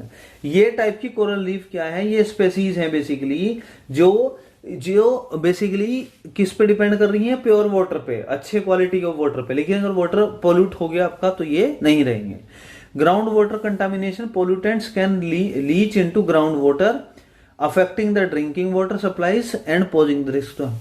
मतलब अगर आपका जो रिवर है, जो बॉडीज हैं, वाटर बॉडीज, अगर वो पोल्यूट हो गई तो वो भी कहीं ना कहीं सरफेस वाटर या ग्राउंड वाटर से मिक्स हो जाएंगी, जो कहीं ना कहीं हमारे पानी, पीने के पानी में काम आता है। तो अगर वो पोल्यूट हो गया तो इट मीन्स कि जो ह्यूमन बीइंग है, अभी तक तो हम एक्वेटिक की बात कर रहे हैं, जो ये ऑर्गेनिज्म वगैरह सर्वाइव कर रहे हैं उसमें, फिश वगैरह, लेकिन अगर ये आपका ग्राउंड वाटर में मिक्स हो गया, आपके जो पीने वाला पानी है उसमें उसका इफेक्ट आ गया, तो ह्यूमन हेल्थ के लिए, ह्यूमन लाइफ के लिए भी पूरी तरीके से खतरा है। ठीक है, चलिए अभी नेक्स्ट देखते हैं इसके कंट्रोल मेजर्स क्या है। बेसिकली अभी हमने देखा है क्या, इसका कॉजेज देखा, इफेक्ट्स देखा, अब हम देख रहे हैं इसके कंट्रोल मेजर्स क्या है। Effective water pollution control requires a combination of regulatory, technological and behavioral measures to ensure sustainable water management and protect the aquatic ecosystem and human health. मतलब रेगुलेटरी मींस कि आपको कहीं ना कहीं गवर्नमेंट पॉलिसी के through भी इसे apply कराना पड़ेगा कि पोल्यूशन नहीं होना चाहिए। जो भी एक्टिविटी हो, जो एक्टिविटी से कॉज कर रही है वाटर पोल्यूशन के लिए, उस एक्टिविटी की क्लोजली रिपोर्टिंग हो, क्लोजली मॉनिटरिंग हो, उसके रूल्स हो, उसके रूल्स फॉलो किए जाएं कि जितना ये मिनिमाइज, कम से कम, ज्यादा से ज्यादा मिनिमाइज किया जा सके उतना से मिनिमाइज किया। वेस्ट वाटर ट्रीटमेंट, चलिए कैसे कर सकते हैं। जो हमारा डोमेस्टिक से या कहीं से भी इंडस्ट्री से निकल के आ रहा है वेस्ट वाटर, उसे ट्रीट किया जाए, उसकी क्वालिटी इंप्रूव किया जाए, उसमें से इंप्योरिटीज और जो पोल्यूटेंट्स हैं उन्हें निकाले जाएं, तब जाके हमारा इंप्रूवमेंट आएगा। Implement and enforce the strict regulation for industrial and municipal waste water treatment to ensure the removal of pollutants before discharge. मतलब ऐसा नहीं कि आपने कहीं पे भी रिवर में डाल दिया या लेक में आपका वेस्टेज जा रहा है, उसमें उसे एक्सपोज करने से पहले you will have to remove the pollutants from, तो पोल्यूटेंट्स को रिमूव करने को ही बोलते हैं वेस्ट वाटर ट्रीटमेंट, उसका हम ट्रीटमेंट कर रहे हैं। Best management practices in agriculture. अब एग्रीकल्चर में हम लोग क्या करते हैं कि हम फार्मिंग जो कर रहे हैं उसमें फर्टिलाइजर, पेस्टिसाइड्स, ये सब हम यूज कर रहे हैं, लेकिन हमें इस टाइप से प्रमोट करनी है, इस टाइप की एग्रीकल्चर प्रैक्टिस, इस टाइप की फार्मिंग हमको करनी है जिसमें प्रॉपर इरिगेशन हो, और ये जो फर्टिलाइजर और पेस्टिसाइड हम यूज कर रहे हैं इनका यूज कम हो, और अगर हो भी रहा है तो इसका जो रन ऑफ है वो कहीं भी किसी वाटर बॉडी में जाके मिक्स ना हो, अदरवाइज केमिकल मिक्स हो जाएंगे तो वो पोल्यूट कर देगा। स्टॉर्म वाटर मैनेजमेंट, जो स्टॉर्म वाटर होता है हमारा, develop and implement the effective storm water management strategies to reduce the urban run off and prevent the entry of pollutants into water bodies. मतलब जो स्टॉर्म वाटर है उसका भी management आपको करना पड़ेगा। अदरवाइज मैनेजमेंट कैसे करना पड़ेगा कि आपको before mixing into the major body, जो आपकी रिवर है, लेक है, या किसी भी चीज में, या ड्रिंकिंग वाटर है, उसमें मिक्स होने से पहले आपको उसे ट्रीट करना पड़ेगा। आपको उसे ऐसे मैनेज करना है कि इसमें से पोल्यूटेंट पहले रिमूव हो जाए तभी जाके मिक्स हो, otherwise it will create the water pollution. Proper waste disposal, encourage the proper disposal of solid waste through recycling program. आपको पता है आजकल रिसाइकलिंग, रीयूज का कॉन्सेप्ट चल गया है। आपको रिसाइकिल जितना कर सकते हो आप करो, रीयूज जितना कर सकते हो करो। तो उससे क्या करना है, जो वेस्ट का हम डिस्पोज कर रहे हैं, ऐसे नहीं हम सड़क पे फेंक देंगे अपना कहीं भी, ये कहीं पे भी हम डाल देंगे अपना वेस्ट जो है आपका, तो उसका प्रॉपर वेस्ट डिस्पोजल होना चाहिए। जो चीज रीयूज या रिसाइकिल हो सकती है उसे रीयूज या रिसाइकिल की जाए, जो नहीं हो सकती है उसे नहीं किया जाए। तो उसे आपको डंपिंग करना है ऐसी जगह जो वो कहीं पे भी जाके मिक्स करके कोई चीज पोल्यूट ना कर पाए। Oil spill prevention and response. Oil spill हम बात कर रहे हैं कि ऑयल जो है ऐसे हमारा बिखर जाता है, बेसिकली ऑयल हमारा मतलब कि वो मिक्स हो गया, वो फैल गया बेसिकली, तो उससे अवॉइड किया जाए। जैसे ड्रिलिंग कर रहे थे, हम एक्सप्लोर कर रहे थे, ऑयल को एक्सप्लोर करते हुए, ड्रिलिंग करते हुए या कार्गो शिप के साथ ट्रांसपोर्ट करते हुए अगर हमारा ऑयल स्पिल हो रहा है तो उसे प्रिवेंट किया जाए और इसके लिए एक मिटिगेशन प्लान बना जाए। Implement the measures to prevent the oil spill and establish the rapid response system to minimise the impact of accidental spills. मतलब रैपिड रेस्पॉन्स मतलब अगर जैसे ही कुछ गड़बड़ लगे तुरंत से एक रेस्पॉन्स हो, सेंसर के थ्रू सेंस हो जाए कि गड़बड़ हो गई है, ताकि उसे कंट्रोल में लाया जा सके। तो इस टाइप का अगर करेंगे आप तो वाटर पोल्यूशन से बच सकते हैं। Habitat restoration, restore and protect the natural habitat such as wetland and riparian zones which act as filters and buffer against pollution. मतलब कि आप ऐसी चीजों को जैसे वेटलैंड है, रिपेरियन जोन्स है, क्रिएट किया जाए जो क्या करते हैं, एक फिल्टर और बफर करते हैं जो पोल्यूशन के अगेंस्ट जो है फाइट लड़ते हैं। तो उन चीजों को हमें लगाया जाए और क्रिएट किया जाए, तब आप इससे जो है बस थोड़ा कंट्रोल कर सकते हैं। 7th पॉइंट है पब्लिक अवेयरनेस एंड एजुकेशन। ये तो हमेशा ही रिक्वायरमेंट है, हर चीज के लिए जरूरत है। तो आप पब्लिक में अवेयरनेस लाइए कि आप वेस्ट को इधर उधर मत फेंकिए, जैसे कूड़ा कचरा फेंक देते हैं लोग बाग। आप पब्लिक में अवेयरनेस ला रहे हैं और उन्हें एजुकेट कर रहे हैं कि वाटर अगर पोल्यूट होगा तो कितने नुकसान है। अगर वाटर पोल्यूट हुआ तो आपको भी, पूरे इन्वायरमेंट को, पूरी इकोलॉजी को, पूरे एक्वेटिक लाइफ को, मरीन लाइफ को, ह्यूमन लाइफ को, हर एंगल से ये पूरा लॉस है। तो raise awareness about the importance of water conservation, pollution prevention, responsible water use through. हाँ, ऐसा नहीं कि आप पानी यूज कर रहे हैं ऐसे ही जो है वेस्ट कर रहे हैं पानी को, ऐसे भी नहीं करना है आपको। रेगुलेटरी मेजर्स मतलब जो गवर्नमेंट की तरफ से रूल्स एंड रेगुलेशन बने हुए हैं वो स्ट्रिक्ट होने चाहिए और उन्हें एनफोर्स कराया जाए, उन्हें स्ट्रिक्ट होके उन्हें विद पेनल्टी ये किया जाएगा। अगर आपने ऐसा कुछ किया तो आप पे पेनल्टी लगेगी। कंप्लायंस आपको करने पड़ेंगे जो भी गवर्नमेंट ऑफ इंडिया के थ्रू बने हुए हैं, जो कि मिनिस्ट्री ऑफ आपकी फॉरेस्ट, मिनिस्ट्री ऑफ आपका जो वाटर बॉडीज हैं, जो भी इन्वायरमेंटल रिलेटेड मिनिस्ट्री हैं, जिनके यहाँ पूरे सैंपल बने हुए हैं, एसओपी बने हुए हैं, स्टैंडर्ड ऑपरेटिंग प्रोसीजर, वो रूल्स को आपको फॉलो करना पड़ेगा। आपकी मॉनिटरिंग होगी, अगर आप फॉलो नहीं करते हो तो आप पेनल्टी लगेगी, तो आपको स्ट्रिक्ट थोड़ा करना पड़ेगा। Monitoring and research, conduct the regular monitoring of water quality. हमें वाटर क्वालिटी की कंटिन्यूस मॉनिटरिंग करनी है, उसे सैंपल लेते रहने, हर 3 दिन बाद, 4 दिन बाद, 5 दिन बाद, डेली, हर हफ्ते बाद। वो एक टाइमलाइन डिसाइड कर लेती है गवर्नमेंट, तो वो रिलेवेंट डिपार्टमेंट की टाइमलाइन जो है एक्सपर्ट्स हैं वो डिसाइड कर लेते हैं। मान लीजिए आपने हर 15 दिन में लेना है सैंपल, तो आपको रेगुलर मॉनिटरिंग करनी है, चेक करना है। अगर आपको लगता है कि कुछ इसमें पोल्यूशन का इफेक्ट आ गया है तो आपको तुरंत से डिसीजन लेके आपको उसे रिमूव करना है। ठीक है, चलिए आज हमने ये देखा, अभी यहाँ आज के लिए क्लोज करते हैं, फिर उसके बाद जो रिमेनिंग है वो हम कल जो है पढ़ने वाले हैं, नेक्स्ट लेक्चर में हम करने वाले हैं। तो हमने आज क्या देखा, बेसिकली हमने देखा पोल्यूशन, देखा पोल्यूशन हम कर चुके हैं पूरा, इसके इफेक्ट्स, कॉजेज, इफेक्ट्स, इसके health aspects and environmental aspects, क्या इफेक्ट इस पे पड़ रहा है। वाटर पोल्यूशन हम कवर कर चुके हैं यहाँ तक। एक लेक्चर का बचा है air pollution, soil pollution, noise pollution, solid waste management, ये हम नेक्स्ट लेक्चर में फिनिश कर देंगे। चलिए ठीक है, thank you so much, good night, see you in next. Hello everyone, welcome back to gateway classes. My name is Sachin Kumar Mittal और हम लोग पढ़ रहे हैं एनवायरनमेंट एंड इकोलॉजी।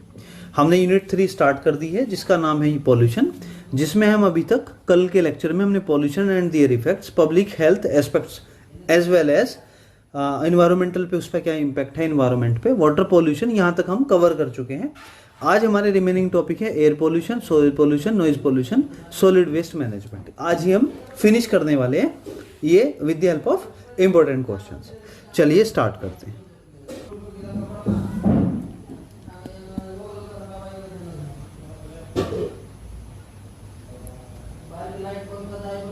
हमारा क्वेश्चन है क्वेश्चन नंबर 4। क्वेश्चन नंबर 3 तक हम कर चुके हैं, क्वेश्चन नंबर 4 से स्टार्ट करते हैं।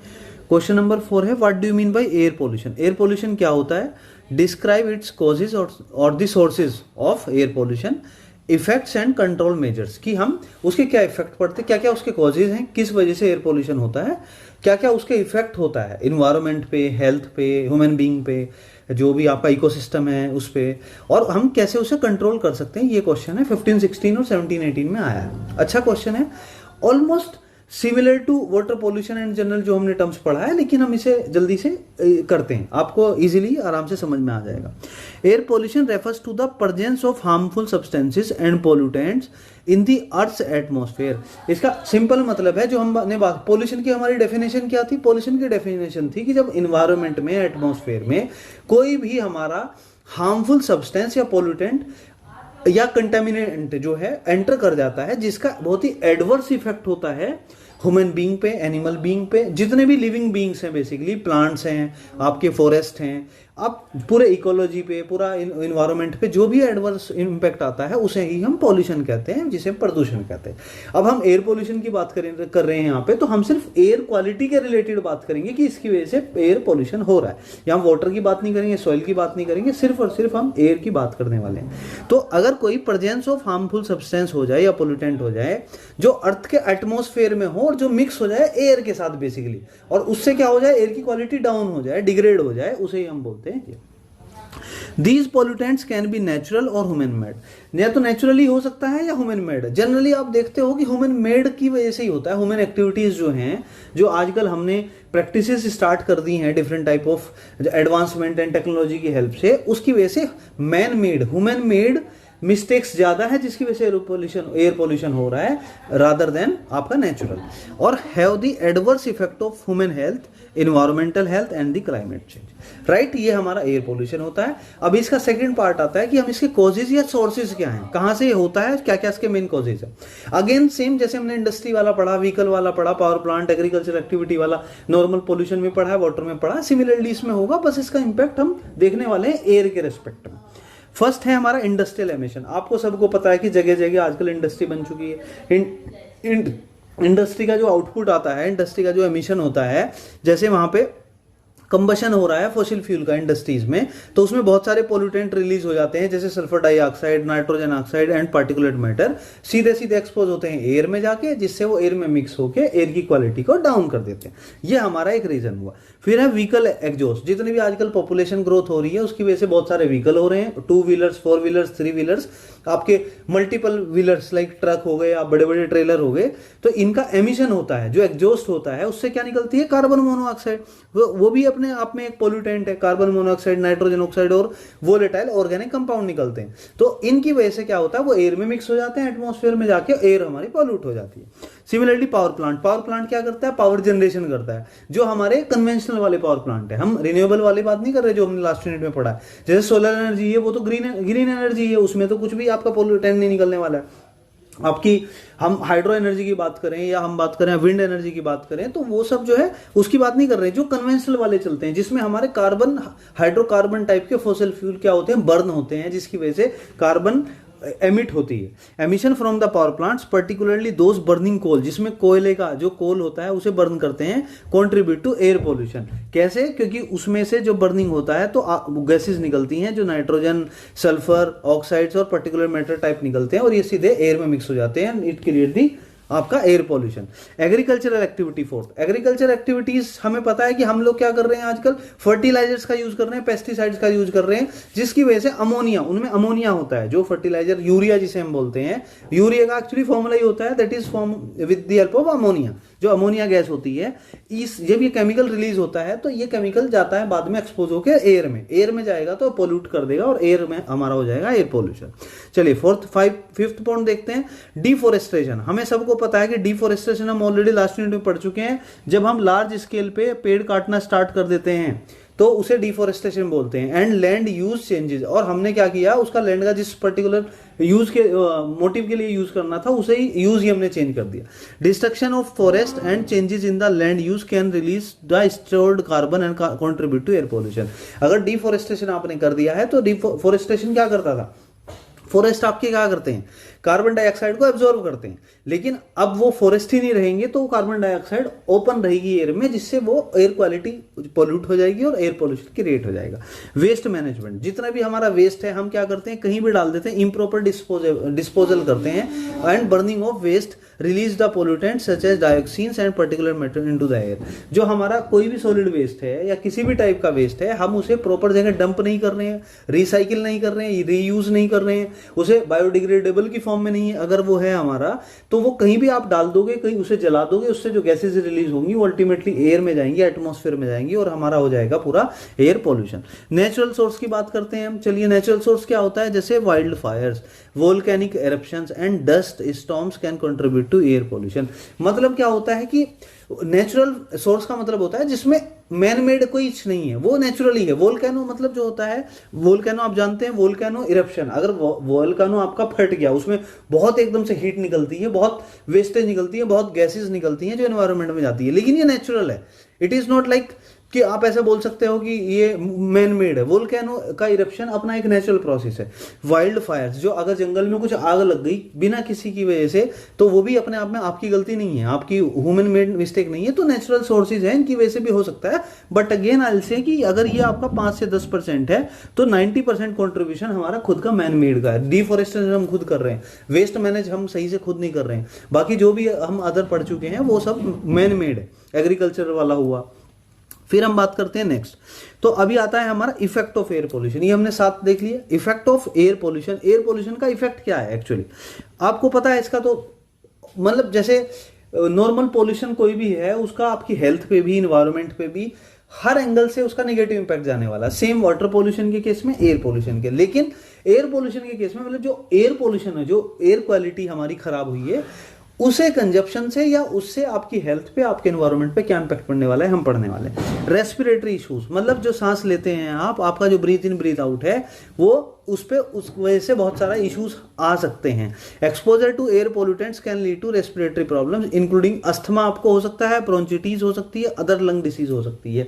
लंग क्या काम होता है, ऑक्सीजन लेना, लेकिन जब आप देख रहे हो कि प्योर फॉर्म में आपको ऑक्सीजन मिल ही नहीं रही है, एयर आपको आप इनहेल प्योर नहीं कर पा रहे हो, तो लंग से रिलेटेड डिसीज हो सकती है आपको। कार्डियोवास्कुलर, कार्डियोवास्कुलर का मतलब होता है जो आपकी हार्ट रिलेटेड है, जिससे आपको हार्ट अटैक भी आ सकता है और स्ट्रोक्स भी आ सकता है। Long term exposure to air pollution is associated with an increased risk of cardiovascular disease, जैसे हार्ट अटैक एंड स्ट्रोक भी आ सकते हैं। कैंसर, कैंसर भी एक बहुत ही कॉमन आजकल फिनोमेना हो गया है। और जैसे सर्टेन एयर पोल्यूटेंट जैसे बेंजीन एंड फॉर्मेल्डिहाइड, ये इस टाइप के थोड़े पोल्यूटेंट हैं जो एयर में मिक्स हो जाते हैं और carcinogens and can contribute to development of the cancer, और कैंसर के फॉर्म में ये बन सकता है। Impaired lung development in the children expose to air pollution में एक्सपीरियंस इम्पेयर्ड। इम्पेयर्ड का मतलब होता है लंग्स जो है 2 सेट में होते हैं, एक मान लीजिए ये सेट है, एक इधर का, ये डबल सेट में होता है। इम्पेयर्ड का मतलब होता है कि वो सिमिलर टाइप के नहीं हो, कोई छोटा रह जाएगा, कोई बड़ा रह जाएगा, या कोई ज्यादा फैला हुआ रहेगा, कोई बहुत ज्यादा वो श्रिंक वाला रहेगा। तो impaired type of lung development children में आ जाएंगे, जिसकी वजह से उन्हें फ्यूचर में बहुत सारे health related to long term health issues create हो सकते हैं। ये हमारा हुआ यहाँ पे आपका इफेक्ट्स ऑफ ये 4th पॉइंट है। 5th पॉइंट है नेक्स्ट हमारा, इसी में क्या इफेक्ट है, क्लाइमेट चेंज। अगर एयर पोल्यूशन हो रहा है तो उसकी वजह से क्लाइमेट चेंज होगा। जैसे green house gases released into the atmosphere, जो ग्रीन हाउस गैसेज थी वो एटमॉस्फेयर में गई, एयर को पोल्यूट कर दिया उसने, और बिकॉज ऑफ दैट हमारा क्लाइमेट चेंज हो गया। उसका हमारी जो सरफेस है, एटमॉस्फेयर है, इसका टेम्परेचर बढ़ चुका है, जिससे हम बोल सकते हैं affecting the global weather patterns and sea levels. हम बोल सकते हैं global warming is one of the main reason. Global warming मतलब पूरा का पूरा वर्ल्ड का नेचुरल टेम्परेचर ही इंक्रीज हो चुका है। विजिबिलिटी रिडक्शन, अगर एयर पोल्यूशन होगा, जैसे आप दिल्ली में देखते हैं, दिल्ली में क्या होता है आपको पता है, दिल्ली में आपका पोल्यूशन बहुत है, फॉग बहुत है। विंटर के टाइम पे, दीपावली के बाद वहां पे क्या हो जाता है, मिक्स हो जाता है, बन जाता है स्मोक, तो आपको क्लियर ना स्काई दिख रहा है, ना 20 मीटर आगे का आप कुछ भी नहीं दिख रहा है। We are not talking about the natural fog, we are talking about the pollutant fog. Basically pollution है जिसकी वजह से स्मोक है, और प्लस आपका क्या है, फॉग है, दोनों को मिला के बन गया स्मोक, जो हेल्थ के लिए आप देखोगे सांस लेना भी बहुत मुश्किल हो रहा है आज के टाइम में। ये ठीक है। अब हम देखते हैं control measures of air pollution. Control measures, अब लास्ट इसका क्वेश्चन का पार्ट बचता है कंट्रोल मेजर्स। हम कैसे कंट्रोल कर सकते हैं एयर पोल्यूशन को? ऑलमोस्ट सिमिलर टाइप ऑफ जो है आंसर ही होगा। जैसे हमने वाटर पोल्यूशन की बात की, वहां वाटर रिलेटेड है, यहाँ एयर रिलेटेड है, इतना फर्क है। Addressing air pollution requires a comprehensive approach involving regulatory measures, technological advancement, public awareness, sustainable practices to ensure clean and healthy air. जैसे कि पहला है हमारा एमिशन स्टैंडर्ड्स। हमें गवर्नमेंट को ऐसी पॉलिसी लानी पड़ेगी कि जो एमिशन हो रहा है, एमिशन किससे हो रहा है, इंडस्ट्री से एमिशन हो रहा है, मतलब उसका जो आउटलेट से जो निकल रहा है एग्जॉस्ट, बेसिकली उसे हम एमिशन बात कर रहे हैं। इंडस्ट्री से हो रहा है, ऑटोमोबाइल से हो रहा है, जितने भी आपके व्हीकल्स हैं इन सब से हो रहा है। तो इनमें आपको स्ट्रिक्टली पॉलिसी बनानी पड़ेगी, उसके स्टैंडर्ड चेक करने पड़ेंगे, और आपको ये इंश्योर करना पड़ेगा कि जितने पावर प्लांट है, इंडस्ट्रीज हैं, व्हीकल्स हैं, वो लिमिटेड अमाउंट ही पोल्यूटेंट्स रिलीज करें। अब देखिए इसका क्या मतलब हुआ। आपने देखा था BS3 था हमारे पास, BS4 आया, BS5 आया, कभी नहीं आया। सीधा सीधा गवर्नमेंट ने बोल दिया BS6 करते हैं, क्योंकि जितने BS ऊपर जा रहे हैं उतना ज्यादा इफेक्टिव इंजन्स बन रहे हैं, उतने ज्यादा इफेक्टिव उनके एग्जॉस्ट सिस्टम बन रहे हैं, जिसमें जितने भी पोल्यूटेंट हैं उन सबको ऑलमोस्ट मिनिमाइज कर दिया गया है। यही रीजन है, इसीलिए आप देखोगे दिल्ली में या आसपास कहीं भी जाओगे 10 से 15 साल पुराने डीजल वाले व्हीकल को बंद किया जा रहा है, क्योंकि उनका एमिशन, पोल्यूटेंट एमिशन बहुत एक्सट्रीम लेवल पे है। उसकी वजह से पूरा एटमॉस्फेयर, पूरा एनवायरमेंट, पूरा एयर क्वालिटी खराब हो रही है। I think you got the answer, आपको एक क्लियर समझ आ गया। ऑल्टरनेटिव एनर्जी सोर्स, जैसे हमारा पावर प्लांट होते हैं कन्वेंशनल टाइप के, फॉसिल फ्यूल को आपने बर्न किया, कार्बन रिलीज हुआ, आप उससे कार्बन से ग्रीन हाउस गैसेस इफेक्ट आया, आपका एयर पोल्यूट हो। लेकिन अगर आप अल्टरनेट एनर्जी सोर्स ले लें, मतलब जिसे हम रिन्यूएबल एनर्जी सोर्स बोलते हैं, तो उसमें तो वो तो क्लीन एनर्जी है, वो तो ग्रीन एनर्जी है, उसमें तो आपका कुछ भी नहीं होने वाला है पोल्यूटेंट, तो that is perfect to reduce the reliance on the fossil fuel. Public transportation, जैसे हम बात कर रहे हैं कि पर्सनल सबने अपनी गाड़ी खरीद ली है, पॉपुलेशन बढ़ती जा रही है, तो सबके पास मल्टीपल कार्स हैं, मल्टीपल बाइक्स हैं, मल्टीपल एक्टिवाज हैं। तो इसकी वजह से पब्लिक, अगर तो सबके पास अपना है, तो अगर आप पब्लिक ट्रांसपोर्ट यूज करेंगे, तो अपना नहीं करके तो पब्लिक ट्रांसपोर्ट यूज करेंगे, तो नंबर ऑफ व्हीकल्स कम होंगे रोड पे, जिसकी वजह से हमारा एमिशन कम होगा, पोल्यूटेंट कम होंगे। Encourage the use of public transport, या फिर साइकिल से जा सकते हो, या अगर छोटा मोटा आसपास डिस्टेंस है आपकी, आप वॉक करके जा सकते हो। क्लीनर टेक्नोलॉजी, आपको ऐसी टेक्नोलॉजी यूज करनी पड़ेगी, जैसे इलेक्ट्रिक व्हीकल आजकल कॉन्सेप्ट है। इलेक्ट्रिकल व्हीकल इसीलिए आया है क्योंकि वो क्लीन एनर्जी है, ग्रीन एनर्जी है, इसलिए उसका ग्रीन सिग्नल रहेगा। नेम प्लेट, जो नंबर प्लेट रहती है वो ग्रीन कलर की रहती है।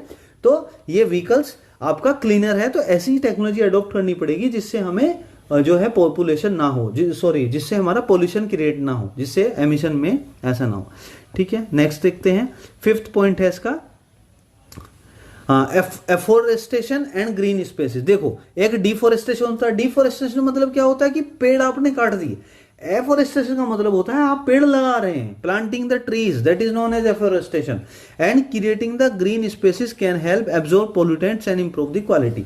ग्रीन स्पेसिस मतलब आप ज्यादा ज्यादा प्लांट लगा रहे हैं, प्लांट लगाए जा रहे हैं, आपने फॉरेस्ट टाइप का डेवलप कर दिया, तो जितना ज्यादा वो होगा, वो क्या करेगा, पोल्यूटेंट्स को एब्जॉर्ब करता है और इंप्रूव करता है एयर क्वालिटी को। इसलिए आप देखोगे जब भी आप किसी पेड़ पौधे के आसपास जाते हो, तो आप बड़ा अच्छा, आपको फ्रेश फील होता है, आपको ठंडी हवा लगती है, आपको ऐसा लगता है जैसे मतलब आपको एक प्योर एयर आप इनहेल कर रहे हो। दैट्स वाई पीपल फील कि जो फॉरेस्ट एरिया होता है, या जहाँ पे पेड़ पौधे ज्यादा लगा होते हैं, ग्रीन सिटी होती है बेसिकली, वहां पे ज्यादा प्रीफर करते हैं। वेस्ट मैनेजमेंट, जैसे कोई भी वेस्ट है, कहीं पे भी नहीं आपने वो डालना है, जहां पे उसकी जगह है, जहां पे उसे डालना चाहिए, जहां पे वो डिग्रेड हो सकता है, जहां पे उसे ट्रीट किया जा सकता है, जहां पे उसे रिसाइकिल किया जा सकता है, आपको उसी जगह डालना है। जैसे डस्टबिन में नहीं डालते आधे लोग, तो कहीं भी फेंक देते हैं कूड़ा, बताओ, that is not the way. तो उसकी वजह से डायरेक्टली एंड इनडायरेक्टली आपका एनवायरमेंट, आपका एयर, आपका वाटर, हर टाइप का पोल्यूशन क्रिएट होने वाला है उससे। Implement the proper waste management practice to reduce the burning of waste and associated air pollution. Regulatory measures, मतलब कैसे आप कर सकते हो, गवर्नमेंट की रेगुलेटरी बॉडी होनी चाहिए जो ये इंश्योर करे कि हम पेनल्टी लगाएंगे अगर हमारे स्टैंडर्ड्स, हमारे जो रूल्स हैं फॉलो नहीं किए, तो पेनल्टी लगेगी, और उसका प्लांट, उसका व्हीकल, उसका जब्त कर लिया जाएगा, उसे सीज कर देंगे और उसे बंद कर देंगे। तो स्ट्रिक्ट होना पड़ेगा, तब जाके होगा। Strengthen and enforce air quality regulation to limit emissions from the various sources. Air quality monitoring आपको रेगुलर बेस पे, जैसे अभी विंटर के सीजन में डेली दिल्ली में जगह जगह डैशबोर्ड, डिस्प्ले बोर्ड लगे हुए हैं, वहां लिखा आता है AQI, एयर क्वालिटी इंडेक्स क्या है आज का।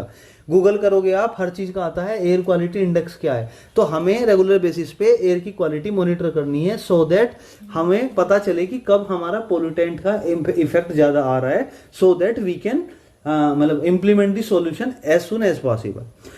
International cooperation, collaborate with other countries to address the trans boundary air pollution and share the best practice. मतलब ट्रांस बाउंड्री का मतलब होता है दो अगर कंट्री हैं उनके आपस में बाउंड्री मैच कर रही है, अगर वहां से भी कोई इफेक्ट आ रहा है कि एक कंट्री से दूसरी कंट्री पे कोई इफेक्ट जा रहा है, तो वो आपस में इस सिचुएशन को, इस प्रॉब्लम को जो है आप फेस करें और उसका कोई सॉल्यूशन निकालें आपस में मिलके, बेस्ट प्रैक्टिस जो है शेयर करें। Public awareness, educate the public, obviously बातें तो होना ही चाहिए। अगर आपको पब्लिक को हेल्थ के बारे में अवेयर करना पड़ेगा कि अगर एयर पोल्यूशन होता है तो उसका आपकी हेल्थ पे कितना वर्स्ट इंपैक्ट जा सकता है। आप उसे बोलोगे आपको कैंसर हो जाएगा तो पक्का वो डरेगा और नेक्स्ट टाइम वो ऐसा काम नहीं करेगा। तो अवेयरनेस कराना, नॉट डराना नहीं है, व्हाट आई मीन इज कि लाइक उन्हें अवेयर कराना है कि इसके इतने निगेटिव इंपैक्ट भी हो सकते हैं, राइट। चलिए ठीक है, ये क्वेश्चन यहाँ पे ओवर होता है। ये हमने पढ़ा एयर पोल्यूशन क्या होता है, इसके कॉजेज या सोर्सेज क्या हैं, इसके इफेक्ट क्या हैं हेल्थ पे, इन्वायरमेंट पे, सब पे, और हमने देखा लास्ट में कैसे हम इसे कंट्रोल कर सकते हैं। आपको ये बेसिक है, ऑलमोस्ट ये बार बार रिपीट होता रहेगा। इसमें अभी हम सॉइल पढ़ेंगे, नॉइज पोल्यूशन पढ़ेंगे, उसमें भी ये सब चीजें ऑलमोस्ट सेम टाइप की हैं, रिपीट होंगी, पर आपको कोई दिक्कत नहीं, आपको आराम से समझना और चलना। चलिए मूव करते हैं नेक्स्ट की। नेक्स्ट क्वेश्चन है question number 5, what do you mean bye soil pollution. अभी हम देखने वाले हैं सॉइल पोल्यूशन को। तो अब इसमें सेम क्वेश्चन है, सॉइल पोल्यूशन क्या होता है और इसके कॉजेज या सोर्सेज क्या हैं, effects and control measure, same type है, लेकिन अभी हमें बात करनी है related to soil pollution only. अब हम करने वाले हैं सॉइल पोल्यूशन क्या होता है, देखते हैं, ठीक है। Soil pollution refers to the contamination of soil. देखिए वहां था कंटामिनेशन ऑफ वाटर तो water pollution, contamination of air तो air pollution, contamination of soil तो सॉइल पोल्यूशन। जो हार्मफुल सब्सटेंसेस, केमिकल्स और पोल्यूटेंट एडवर्सली अफेक्ट करते हैं quality and fertility of soil. वहां पे वाटर की क्वालिटी को करते थे, वहां पे एयर को करते थे, और यहां पे हम करेंगे सॉइल को, बस इतना फर्क है। It occurs due to various human activities, industrial processes, improper waste disposal and agriculture. Almost वही घुमा फिरा के फिर से हमारे वही मेजर जो है रीजन्स आते हैं। ह्यूमन डिफरेंट एक्टिविटीज होती है, इंडस्ट्रियल प्रोसेस है, इंडस्ट्री का वेस्ट निकलता है, वो सीधा सीधा आपका लैंड पे जाता है, आपका वो अर्थ पे जाता है, सॉइल पे जाता है, तो सॉइल उसकी वजह से इंपैक्ट होती है। इम्प्रॉपर वेस्ट, आप वेस्ट को प्रॉपरली डिस्पोज नहीं कर रहे हो, आप कहीं भी डाल दे रहे हो, तो उसकी वजह से आपकी सॉइल की फर्टिलिटी और एग्रीकल्चर प्रैक्टिस, जो फर्टिलाइजर वगैरह आप डाल रहे हो, पेस्टिसाइड्स, हर्बिसाइड्स, इनकी वजह से भी आपका इंपैक्ट आता है। कॉजेज और sources of soil pollution, industrial activities, again वही इंडस्ट्रियल एक्टिविटीज, जो हम इंडस्ट्री का वेस्ट होता है उसे डिस्पोज करते हैं, तो उसमें क्या होता है, इंडस्ट्री का वेस्ट इन्वॉल्व होता है, हैवी मेटल्स होते हैं, केमिकल्स होते हैं, टॉक्सिन्स होते हैं, वो कहां पे जाएंगे अल्टीमेटली, वो आपने डिस्पोज कर दिए लैंड के ऊपर, सॉइल के ऊपर बेसिकली। तो जैसे ही आप जाओ वो उसके ऊपर जाएगा तो वो क्या करेगा, सॉइल की प्रॉपर्टी को कंटामिनेट कर देगा, क्योंकि वो प्रॉपर और सही चीज नहीं है, वेस्ट है बेसिकली, वो बहुत हार्मफुल है, जो सॉइल की प्रॉपर्टीज को वेस्ट वो डैमेज कर देगा। एग्रीकल्चर, जैसे हम pesticides, herbicides, chemical fertiliser use कर रहे हैं, इससे हार्मफुल सब्सटेंसेस जो है सॉइल के अंदर जाती हैं, जिससे उसकी फर्टिलिटी, उसकी प्रोडक्टिविटी पूरी की पूरी खराब हो जाती है।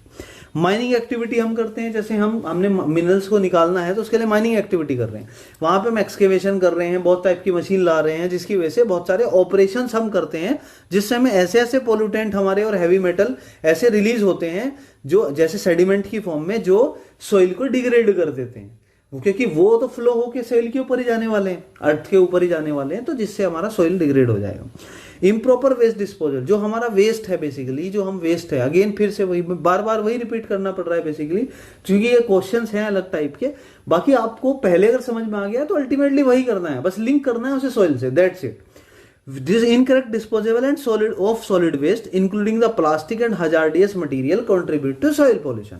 थोड़ा सा चलिए स्पीड से चलते हैं, क्योंकि ये ऑलमोस्ट हम बार बार वही सेम चीज देख रहे हैं, तो उसमें ज्यादा मजा भी नहीं आने वाला। अर्बेनाइजेशन एंड कंस्ट्रक्शन, तो आप क्या कर रहे हो कि जो बार बार के शहर बसा रहे हो, गांव से लोग छोड़ के शहर जा रहे हो, तो आजकल आप देखोगे कि एक सिटी थी वो पहले इतनी छोटी होती थी, अब उसके इधर आउटर पे चारों तरफ, चारों डायरेक्शन में, पांचों सब जगह डायरेक्शन में आप देखोगे कि उसके हर तरफ एक्सपेंशन होते जा रहे हैं, वहां प्लॉट बन रहे हैं, वहां पे आपका ये कॉलोनी बन रही है। तो ये अर्बनाइजेशन होता जा रहा है, कंस्ट्रक्शन एक्टिविटी हो रही है।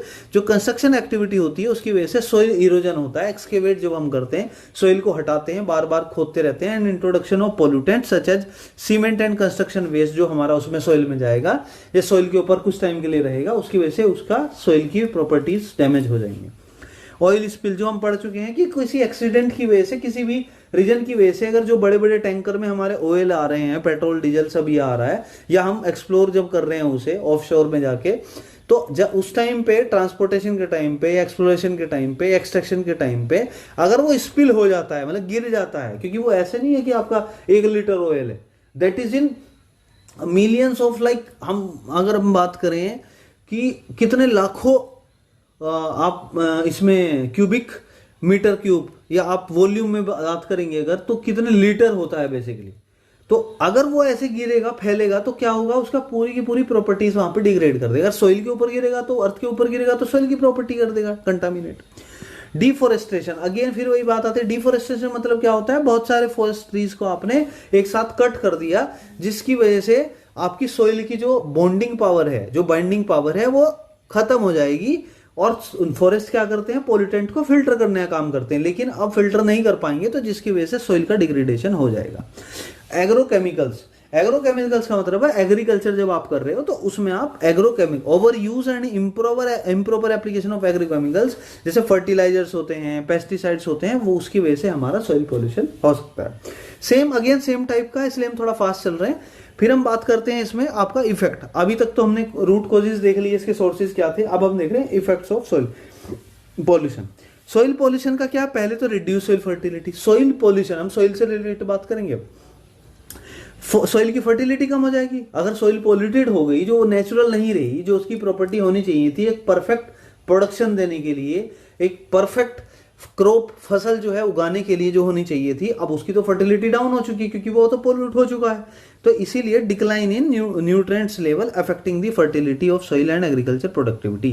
Contaminated water supplies, pollutants in soil can leach into ground water, contaminated drinking. मतलब देखिए, पानी का, पीने का पानी कहां से आता है, ग्राउंड से आता है। ग्राउंड में तो मिट्टी है, सॉइल है, तो आप देख रहे हैं अगर हमारी सॉइल ही कंटामिनेटेड हो चुकी है तो वो आपकी वाटर में को भी कंटामिनेट कर सकती है। अगर पानी एक बार दूषित हो गया तो आपके लिए, पूरी हेल्थ के लिए इशू हो जाएगा। Harm to plant and animals, soil pollution can harm plant and animal life, disrupting the ecosystem and biodiversity. अगर सॉइल है, आप एक बार बताइए, प्लांट कहां पे उगते हैं, जमीन पे उगते हैं, अर्थ पे उगते हैं, उसी में तो सॉइल है एक्चुअली। तो अगर सॉइल ही पॉल्यूटेड है तो उनकी लाइफ कैसे, आपको बताओ कैसे इकोसिस्टम और कैसे उनकी लाइफ अच्छी रहेगी। चलिए नेक्स्ट पॉइंट देखते हैं, पॉइंट नंबर 4। अब इसका हेल्थ रिस्क है। अभी तो हमने बोला कि अगर वाटर कंटामिनेटेड होगा तो आप उस कंटामिनेटेड वाटर को पी लोगे तो आपकी हेल्थ खराब हो जाएगी। यहां पे देखोगे आप, कंज्यूमिंग क्रॉप्स, अगर आपने एक सोइल है जिसमें आपने गेहूं उगाया, आपने व्हीट उगाया, राइस उगाया, आपने सरसों है, मस्टर्ड, जो भी बहुत सारी चीजें हैं, अगर वो पोल्यूटेड सोइल की आप वो वाली क्रॉप कंज्यूम करोगे तो अल्टीमेटली क्या होगा, आपको जो है हेल्थ इश्यूज जो है, रिस्क जो है ह्यूमंस को हो सकते हैं, डिफरेंट सॉर्ट ऑफ। इरोजन मतलब होता है कि polluted soil is more prone to erosion leading to the loss of fertile top soil. Erosion का मतलब होता है उसका बह जाना, उसका टूट जाना, बेसिकली हमारी सोइल का ऊपर की जो सरफेस है वो बार बार उसका इरोजन हो जाएगा, वो बह के चली जाएगी। तो अब जो ऊपर की टॉप सॉइल होती है हमारी, वही तो सबसे ज्यादा फर्टाइल होती है, वही तो सबसे ज्यादा प्रोडक्टिविटी प्रोड्यूस करती है। अगर वही वहां से बह के चली गई है तो इसका क्या मतलब हुआ, इसका मतलब हुआ कि आपकी ओवरऑल प्रोडक्टिविटी, आपका ओवरऑल फर्टिलिटी आपकी डिक्लाइन हो जाएगी। अब ये आता है कंट्रोल मेजर्स क्या है इसके। कंट्रोल मेजर्स मीन्स कि कैसे सोइल पॉल्यूशन को कंट्रोल किया जाए, कैसे हम कंट्रोल कर सकते हैं। अगेन फिर वही बात आएगी, थोड़ा सा कहीं ना कहीं रिलेट करके सब आएगा। वेस्ट मैनेजमेंट, आप जो वेस्ट है हमारा उसे आप डिस्पोज नहीं कर रहे हो सही जगह पे जहां पे उसे करना चाहिए डंप, ना उसे रिसाइकलिंग कर रहे हो आप, ना उसे रीयूज कर रहे हो, ना उसे डिग्रेड कर रहे हो, उसे ना प्रॉपर ट्रीट कर रहे हो, तो आप जहां भी डालोगे कहीं ना कहीं वो अर्थ में जाके सॉइल में जाके मिक्स होगा। अब प्लास्टिक को अगर आप खेत में डाल दोगे तो क्या उसे अफेक्ट नहीं करेगा, वो पूरी तरह से अफेक्ट करेगा। तो इसीलिए आपको वेस्ट मैनेजमेंट को अगर आप प्रॉपर उसका मैनेज करें, वेस्ट को कहाँ डिस्पोज करना है, कैसे उसे ट्रीट करना है, कैसे उसे रिसाइकिल करना है, कैसे रीयूज करना है, अगर आप इस सब चीज को करोगे तो आप प्रिवेंट कर सकते हो या कम से कम मिनिमाइज तो कर ही सकते हो। Contaminated site remediation, remediate the contaminated sites through techniques such as bioremediation, phytoremediation and soil washing. This is phytoremediation, yes, and soil washing. अब ये देखो ये होता क्या है, हम बात कर रहे हैं कि बायोरेमेडिएशन। बायोरेमेडिएशन एक्चुअली क्या होता है, देखिए बायो मीन्स क्या होता है, लिविंग मीन। तो जितने भी लिविंग ऑर्गेनिज्म हैं हमारे, जो भी लिविंग ऑर्गेनिज्म होते हैं माइक्रो लेवल पे, अगर हम वहां पे क्या करेंगे, जहां पे कंटामिनेटेड सॉइल है वहां पे उन्हें और ज्यादा उसमें मतलब छोड़ देंगे बेसिकली रहने के लिए, और ज्यादा कहीं और से लाके अब वहां पे रख देंगे, तो उसकी वजह से क्या होगा, आपका जो इफेक्ट ऑफ पोल्यूटेंट है सॉइल पोल्यूशन में वो कम हो जाएगा। फाइटो रेमेडिएशन का क्या मतलब होता है, इसका मतलब होता है रेमेडी करना है बेसिकली। फाइटो रेमेडिएशन का मतलब होता है प्लांट वगैरह, आपने वहां पे प्लांट हैं, बहुत सारे प्लांट हैं ये, और आपने ज्यादा एक्स्ट्रा लगा दिए वहां पे, और इधर उधर से आप ला के लाए वहां पे लगा देंगे, तो उससे क्या होगा, पोल्यूटेंट का इफेक्ट जो है और कम हो जाएगा। या सॉइल वॉशिंग, मतलब जो सॉइल है आपको लग रहा है कंटामिनेटेड है, उसे आप एक बार वॉशिंग करेंगे, तो ये भी टेक्निक होती है जिससे हम आपका थोड़ा रेमेडिकली थोड़ा सॉइल पोल्यूशन को कंट्रोल कर सकते हैं। थर्ड है रिड्यूस्ड केमिकल यूज। ऑब्वियसली बात है, अगर आप जो फार्मिंग कर रहे हैं उसमें आप मिनिमाइज कर सकते हैं एग्रोकेमिकल, फर्टिलाइजर, पेस्टिसाइड्स, ये सब अगर आप उसे मिनिमाइज कर देंगे सॉइल की फर्टिलिटी ज्यादा हो जाएगी और इसे आप कंट्रोल कर सकते हैं soil pollution. Afforestation and soil conservation. Afforestation का मतलब हम अभी लास्ट क्वेश्चन में पढ़ चुके हैं कि आप ज्यादा से ज्यादा ट्री और लगा रहे हैं, और implement the soil conservation. Soil conservation का मतलब होता है किसी चीज को बचाना, बेसिकली किसी को सेफ गार्ड करना। तो अगर हम ये वाली टेक्निक सॉइल कंजर्वेशन को यूज करें, प्लांट को और ज्यादा more and more plant trees आप करें, प्लांटेशन ऑफ ट्रीज, तो इसकी वजह से भी हमारा erosion and maintain the soil structure ये कर सकते हैं। Regulatory measures is nothing but कि आपको क्या करना है, रेगुलेटरी मेजर्स की गवर्नमेंट को ऐसे जो रेगुलेशंस हैं, जो पोल्यूशन रिलेटेड रेगुलेशंस हैं, पॉलिसीज हैं, उसे एनफोर्स कराना है, उसे स्ट्रिक्टली इनकॉर्पोरेट कंप्लाई कराना है from the industries, from waste disposal, from the agriculture point of view, so that हमारा सॉइल पोल्यूशन कम से कम हो सके। ठीक है, ये समझ आ गया आपको। चलिए ठीक, अब हम देखते हैं सिक्स्थ पॉइंट है इसमें, फिफ्थ पॉइंट हो गया हमारा मॉनिटरिंग एंड असेसमेंट। हम क्या करेंगे, रेगुलर बेसिस पे सोइल क्वालिटी को चेक करते रहेंगे, रेगुलर पे, जैसे एयर क्वालिटी को चेक करते हैं, वाटर क्वालिटी को चेक करते हैं, ऐसे ही सोइल के भी सैंपल ले लेके आप उसे चेक करेंगे और आइडेंटिफाई करेंगे कि क्या कोई जो आपका पोल्यूशन है किसी टाइप का, पोल्यूटेंट इसमें आया है कि नहीं आया है। अगर आ गया है तो आपको तुरंत ही उसका रेमेडी निकाल के सोल्यूशन देना पड़ेगा, अदरवाइज वो फ्यूचर में बहुत ज्यादा प्रॉब्लम क्रिएट कर सकता है। Public awareness, educate the public about the importance of responsible waste disposal and sustainable land use practice. ये तो आपको आता है, public awareness means what. Green technology, आप क्या करेंगे, ऐसी ग्रीन टेक्नोलॉजी जैसे हमने बात की, ईवी व्हीकल आ गए हमारे, to minimise the environmental impact of industrial activities. International cooperation, collaborate, again same type का है जैसे लास्ट टाइम हमने पढ़ा है लास्ट क्वेश्चन में, collaborate internationally to address cross border pollution issues and share the best practices. मान लीजिए हो सकता है उस दूसरी कंट्री में कुछ बहुत अच्छी प्रैक्टिस चल रही हो जिसकी वजह से उनका सोइल पोल्यूशन बहुत कम हो, उसी के बराबर में हमारी कंट्री है, उसमें प्रैक्टिस हम दूसरी टाइप की यूज कर रहे हैं, लेकिन हमारे यहाँ पोल्यूशन ज्यादा है, सोइल पोल्यूशन, तो हम उनसे शेयर कर सकते हैं, उनसे ले सकते हैं टेक्नोलॉजी की, आप कौन सी टेक्निक और टेक्नोलॉजी यूज कर रहे हैं। सोइल कंजर्वेशन प्रैक्टिस, अगेन हम अभी लास्ट पढ़े ही हैं अभी इसी में ही, कि हम जैसे cover cropping, crop rotation, contour ploughing to protect the conserve soil. ये क्या होता है एक्चुअली, ये टाइप ऑफ सोइल को बचाने के तरीके हैं। हमने क्या है, क्रॉप को कवर कर दिया है बेसिकली, जो बाहर से कुछ ना एक्स्ट्रा कुछ चीज उसमें आए। क्रॉप रोटेशन, बार बार आप सेम टाइप की क्रॉप नहीं कर रहे, आप उसमें रोटेट कर रहे हो, कभी गेहूं लगाया आपने, कभी गन्ना लगाया, कभी आपने फिर से राइस लगाया, इस टाइप से आप रोटेट कर रहे हो, ये वाला। ठीक है, चलिए ये भी हमारा हो गया है, हमने सॉइल पोल्यूशन भी पढ़ लिया है। अब नेक्स्ट आता है हमारा question number 6, that is noise pollution. Noise pollution आप देखोगे तो नॉइज पोल्यूशन इज बहुत ही कॉमन सा वर्ड है जो आपको पता है किस वजह से होता है, लेकिन फिर भी वही सेम चीज हमें पढ़नी है कि ये आया है 1415, सॉरी ये 214 है, 2014, 14, 15, 15, 16, 17, 18 तीन बार ही आया हुआ है, तो अच्छा क्वेश्चन है। नॉइज पोल्यूशन क्या होता है, इसके कॉजेज और सोर्सेज क्या है, effects and control measures again हमें बताना है। नॉइज पोल्यूशन देखिए क्या होता है। Noise pollution refers to the presence of excessive और unwanted sound in the environment that can have a detrimental or adverse effect on human health, well-being and overall quality of life, उसे बोलते हैं noise pollution. अभी तक हमने water पढ़ा, air पढ़ा, soil पढ़ा, अब हम बात कर रहे हैं किसकी, नॉइज पोल्यूशन की। तो नॉइज पोल्यूशन मतलब जो एक्सेसिव या अनवांटेड साउंड जो एनवायरनमेंट में प्रेजेंट है, जिसकी वजह से ह्यूमन हेल्थ पे, किसी भी लिविंग बीइंग पे, किस ओवरऑल क्वालिटी ऑफ लाइफ पे बहुत एडवर्स और निगेटिव इंपैक्ट पड़े, that is called noise pollution. It is primarily caused by the human activities, generally हमारी ह्यूमन एक्टिविटीज की वजह से ही होता है। आजकल हमने डीजे बजाने स्टार्ट कर दिए, तो वो तो नेचुरली नहीं बजते ना, डीजे तो ह्यूमन मेड एक्टिविटी है ना। Can occurs in various setting including the urban areas, industrial sites, transportation system and even recreational spaces. जैसे अब इसका मेन कॉजेज यहाँ पे पढ़ते हैं, तो हमने जस्ट एक लाइन में लिख दिया है क्या कॉजेज के, बट यहाँ पे हम देखते हैं कॉजेज या सोर्सेज ऑफ नॉइज पोल्यूशन। बताइए, आपको बताने की जरूरत है कि ट्रैफिक की वजह से नॉइज नहीं होता क्या? जो रोड पे ट्रैफिक है, व्हीकल इंजन्स हैं, हॉर्न्स बजा रहे हैं हम लोग, जो टायर हैं चल रहे हैं, जो टायर है, टायर की जो आवाज आती है, this is the significant source of noise pollution in urban area.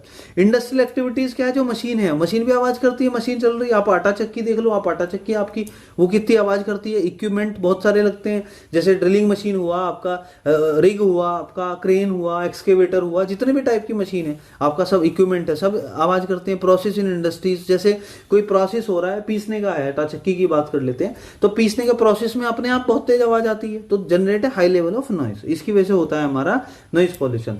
फिर आता है कंस्ट्रक्शन एंड इंफ्रास्ट्रक्चर डेवलपमेंट। जहां पे कंस्ट्रक्शन साइट होगी, वहां पे भी अगेन जहां रोड वर्क चल रहा होगा, जहां पे इंफ्रास्ट्रक्चर प्रोजेक्ट चल रहे होंगे, वहां बहुत ही लाउड नॉइज होगी due to heavy machinery and equipment. उसकी वजह से नियर बाई एरिया में हमारा क्या होगा, नॉइज पोल्यूशन। चलिए पॉइंट नंबर 4 देखते हैं, इसमें क्या है, एयरक्राफ्ट नॉइज। ऑब्वियस सी बात है, एयरक्राफ्ट में भी जैसे हमारा कैसे है, ये हमारा रोड पे चल रहे हैं, ट्रेन है हमारी, रेल चल रही है, ट्रेन चल रही है, आपकी बसेस चल रहे हैं, व्हीकल चल रहे हैं। सिमिलरली आप अगर देखेंगे, आपके एयरक्राफ्ट होते हैं, उनकी भी नॉइज होती है। जब वो टेक ऑफ करते हैं, लैंडिंग करते हैं, जब ऊपर फ्लाई करते हैं, तो क्या होता है, सीधे एनवायरनमेंट में एक्सपोज होते हैं। वहां पे एक्सपोज होते हैं तो आपका वो जो इतना भी नॉइज जाएगा, वो कहाँ जाएगा, वो एयर में जाएगा पूरा का पूरा।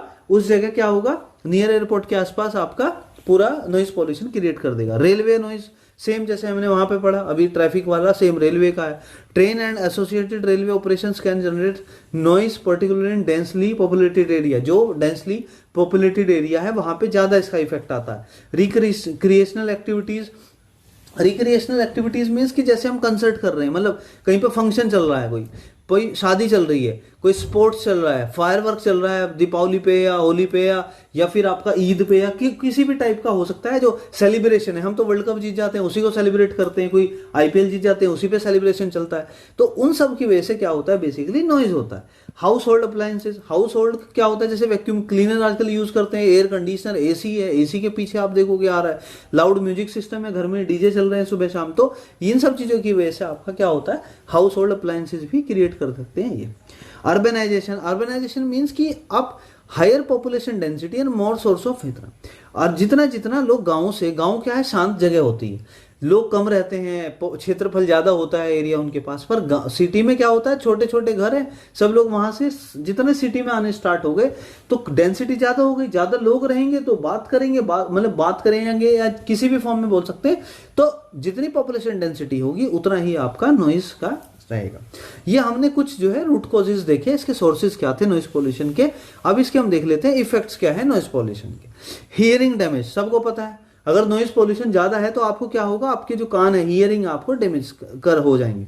Prolonged exposure to high level of noise can cause hearing loss and damage to the auditory system. Sleep disturbance, आपको सोना है, रात में डीजे बज रहा है आपके बाजू, म्यूजिक बज रहा है आपके, किसी की मशीन चल रही है, वॉशिंग मशीन चल रही है, वो आवाज़ करती है, तो आप क्या करोगे, आप सो पाओगे, नहीं सो पाओगे। तो इसकी वजह से आपका स्लीप पैटर्न डिस्टर्ब हो जाएगा, जिसे हम इंसोम्निया भी कहते हैं। Insomnia is a disease basically, जिसकी वजह से आपको नींद नहीं आती है, ये इंसोम्निया है। चलिए हम बात करते हैं इसके बाद। नेक्स्ट इसका इफेक्ट आता है स्ट्रेस एंड एंजाइटी। ऑब्वियस सी बात है, स्ट्रेस एंड एंजाइटी, अगर आप कोई काम करना चाह रहे हो, काम कर नहीं पा रहे हो नॉइज की वजह से, तो आपको स्ट्रेस ही आएगा। Continuous exposure to noise has been linked to the increase stress level and anxiety. Communication interference, अगर आपको किसी से बात करनी है और बीच में वो डीजे बज रहा है, आप देखा नहीं शादी वादी होती है, कुछ भी होता है, बहुत हाई स्पीड में बात, हाई लाउड वाली नॉइज होती है, तो आप क्या, आप एक दूसरे को बोल ही नहीं पाते, आप कान में बोलते हो तब भी समझ नहीं आता। तो पूरा high noise levels can interfere with the communication, तो समझ ही नहीं आएगा कि सामने वाला कहना क्या चाह रहा है। Negative impact on wild life, obviously बात है, वाइल्ड लाइफ मीन्स की जो जंगल की लाइफ है, उसमें जो लोग वो रहते हैं, बेसिकली जो एनिमल्स रहते हैं, बर्ड्स रहते हैं, प्लांट्स रहते हैं, उन पे भी निगेटिव इंपैक्ट आता है। जैसे उनका बिहेवियर चेंज हो जाएगा, वो डर जाएंगे। आप देखोगे कुछ टाइप के एनिमल तो डर जाते हैं आवाज सुन के कि पता नहीं क्या हो गया, because this is very new to them, उन्हें तो हैबिट नहीं है, ह्यूमन बीइंग तो है नहीं वो लोग।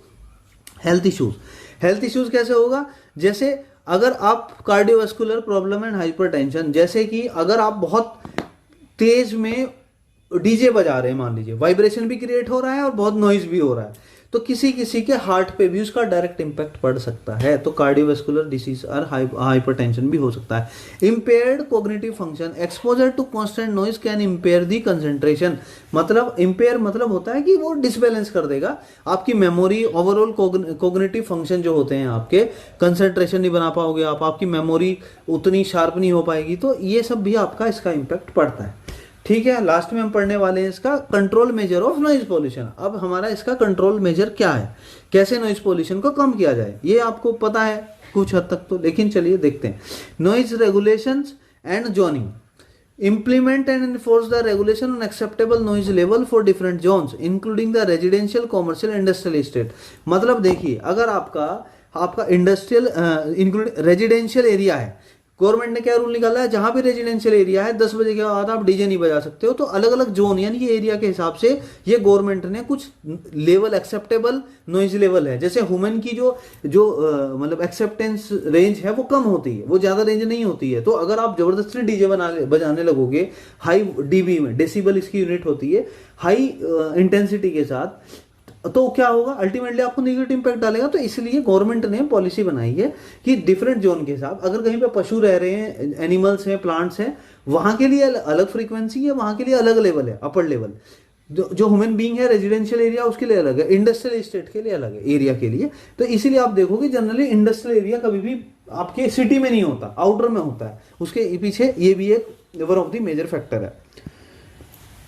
नॉइज बैरियर्स, तो आप क्या करोगे, ऐसे ऐसे बैरियर्स लगा दोगे, नॉइज वॉल्स लगा दोगे, and acoustic fencing to shield the residential areas from the traffic और इंडस्ट्रियल नॉइज। आपने देखा है कि मान लिया कोई ब्रिज है, ब्रिज तो नॉर्मल होता है, लेकिन उसके दोनों साइड दीवार हम कर लेते हैं, वो इसलिए तो करते हैं कि जो उसकी जो वो नॉइज बैरियर होते हैं शॉर्ट ऑफ। तो अगर आपका कोई व्हीकल जा रहा है, या मान लो ट्रेन वाला ब्रिज भी है, अगर जा रहे हैं, तो उसकी जो आवाज है वो नॉइज बैरियर से टकरा के वहीं पे रह जाए, बाहर ना जाए लोगों के पास, जो रेजिडेंशियल एरिया है या ऐसे सेंसिटिव एरिया हैं जिन पे नॉइज पोल्यूशन का बहुत निगेटिव इंपैक्ट पड़ता है। पॉइंट नंबर 3 देखते हैं। पॉइंट नंबर 3 है लिमिटेड कंस्ट्रक्शन आवर्स। अब आपको क्या करना पड़ेगा कि दिन के टाइम में हम सब लोग बिजी रहते हैं, तो उतना इफेक्ट नहीं पड़ता है, तो आपको कंस्ट्रक्शन एक्टिविटीज जो चल रही हैं उसके वर्किंग आवर्स को लिमिट करना पड़ेगा। ऐसा नहीं कि आप रात को 12 बजे बोल रहे हो कंस्ट्रक्शन एक्टिविटी पड़ोस में चल रही है और आप डिस्टर्ब हो रहे हैं, तो आपको परेशानी होगी, तो नॉइज पोल्यूशन और नॉइज डिस्टर्बेंस होता है। तो इसीलिए हमें ऐसे टाइम पे ही कंस्ट्रक्शन एक्टिविटीज को परमिट करना होगा जिस टाइम पे वो एक्सेप्ट किया जा सके, या जिस टाइम पे उसका जो इम्पैक्ट है वो कम से कम। यूज ऑफ क्वाइटर टेक्नोलॉजी, ऐसी आप यूज किए, जैसे जनरेटर आ गए, डीजी सेट आ गए आपके आजकल, जो पहले क्या होते थे वैसे जनरेटर होते थे, वो पूरे एरिया में ही नॉइज पोल्यूशन फैला देते थे। लेकिन आजकल क्या हो गया, बिल्कुल साइलेंट है, आजकल पता ही नहीं चलता आपका पावर बैकअप चल रहा है। तो आपको इस टाइप की यूज करनी पड़ेगी जो क्वाइट मशीनरी हो, जो शांत, जो है जिसका आवाज कम हो। जैसे इलेक्ट्रिक व्हीकल है, उसमें आवाज़ ही नहीं आती, आप देखोगे इलेक्ट्रिक एक्टिवा वाली में। लेकिन आप वो देखोगे बाइक अगर डीजल वाली, वो पेट्रोल वाली जो आपकी चलती हैं, तो आप देखो उसमें आवाज़ रहती है। Vehicles and equipment through the adoption of noise reducing technology. Public awareness, again ये फिर वही सेम कॉमन आया, पब्लिक को अवेयर कराना पड़ेगा कि अगर नॉइज पोल्यूशन होता है तो उसके बहुत निगेटिव और एडवर्स इंपैक्ट भी हो सकते हैं आपकी लाइफ में। तो इसलिए आपको अवेयर रहना है नॉइज पोल्यूशन के लिए, जो भी चीज़ें रिस्पॉन्सिबल हैं उन्हें अवॉइड करना है और कोशिश करना है कि हमारा नॉइज फ्री पोल्यूशन रहे। मतलब पोल्यूशन अगर है भी तो नॉइज वाला ना हो, कोई दूसरा है तो बात अलग है, बट आपको नॉइज वाला नहीं। Harmful effect of noise pollution, promote the responsible behaviour such as reducing loud music है। तो उन्हें समझाना, उनको अवेयरनेस करना पड़ेगा, आप तेज आवाज में म्यूजिक नहीं बजाइए, क्योंकि ये नॉइज पोल्यूशन के लिए वन ऑफ द मेजर जो है फैक्टर है।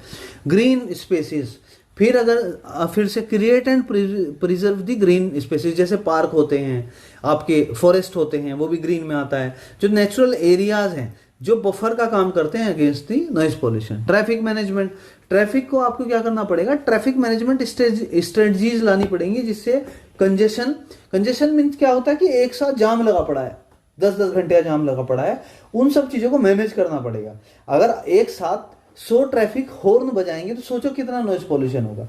लेकिन अगर एक टाइम में एक आदमी बजा रहा है तो उतना नहीं होगा। समझ रहे हैं, कंजेशन मतलब आपको ऑप्टिमाइज करना है ट्रैफिक का फ्लो का, स्पेशली इवनिंग के टाइम में और मॉर्निंग के टाइम में, ऑफिस टाइम के जो पीक आवर्स होते हैं उनमें बहुत ज्यादा प्रॉब्लम होती है। Community planning, incorporate noise reduction consideration into urban planning. मतलब जब आप सिटी डेवलप करते हो, जब आप कोई भी सोसाइटी बनाते हो, कोई कम्युनिटी के लिए, कम्युनिटी मीन्स कि आप जो है सोसाइटी डेवलपमेंट कर रहे हो, कॉलोनी डेवलपमेंट कर रहे हो, प्लॉटिंग कर रहे हो आप किसी पर्टिकुलर चीज की, तो आपको ऐसे प्लान करना पड़ेगा कि आपको नॉइस वहां पे कम से कम आए।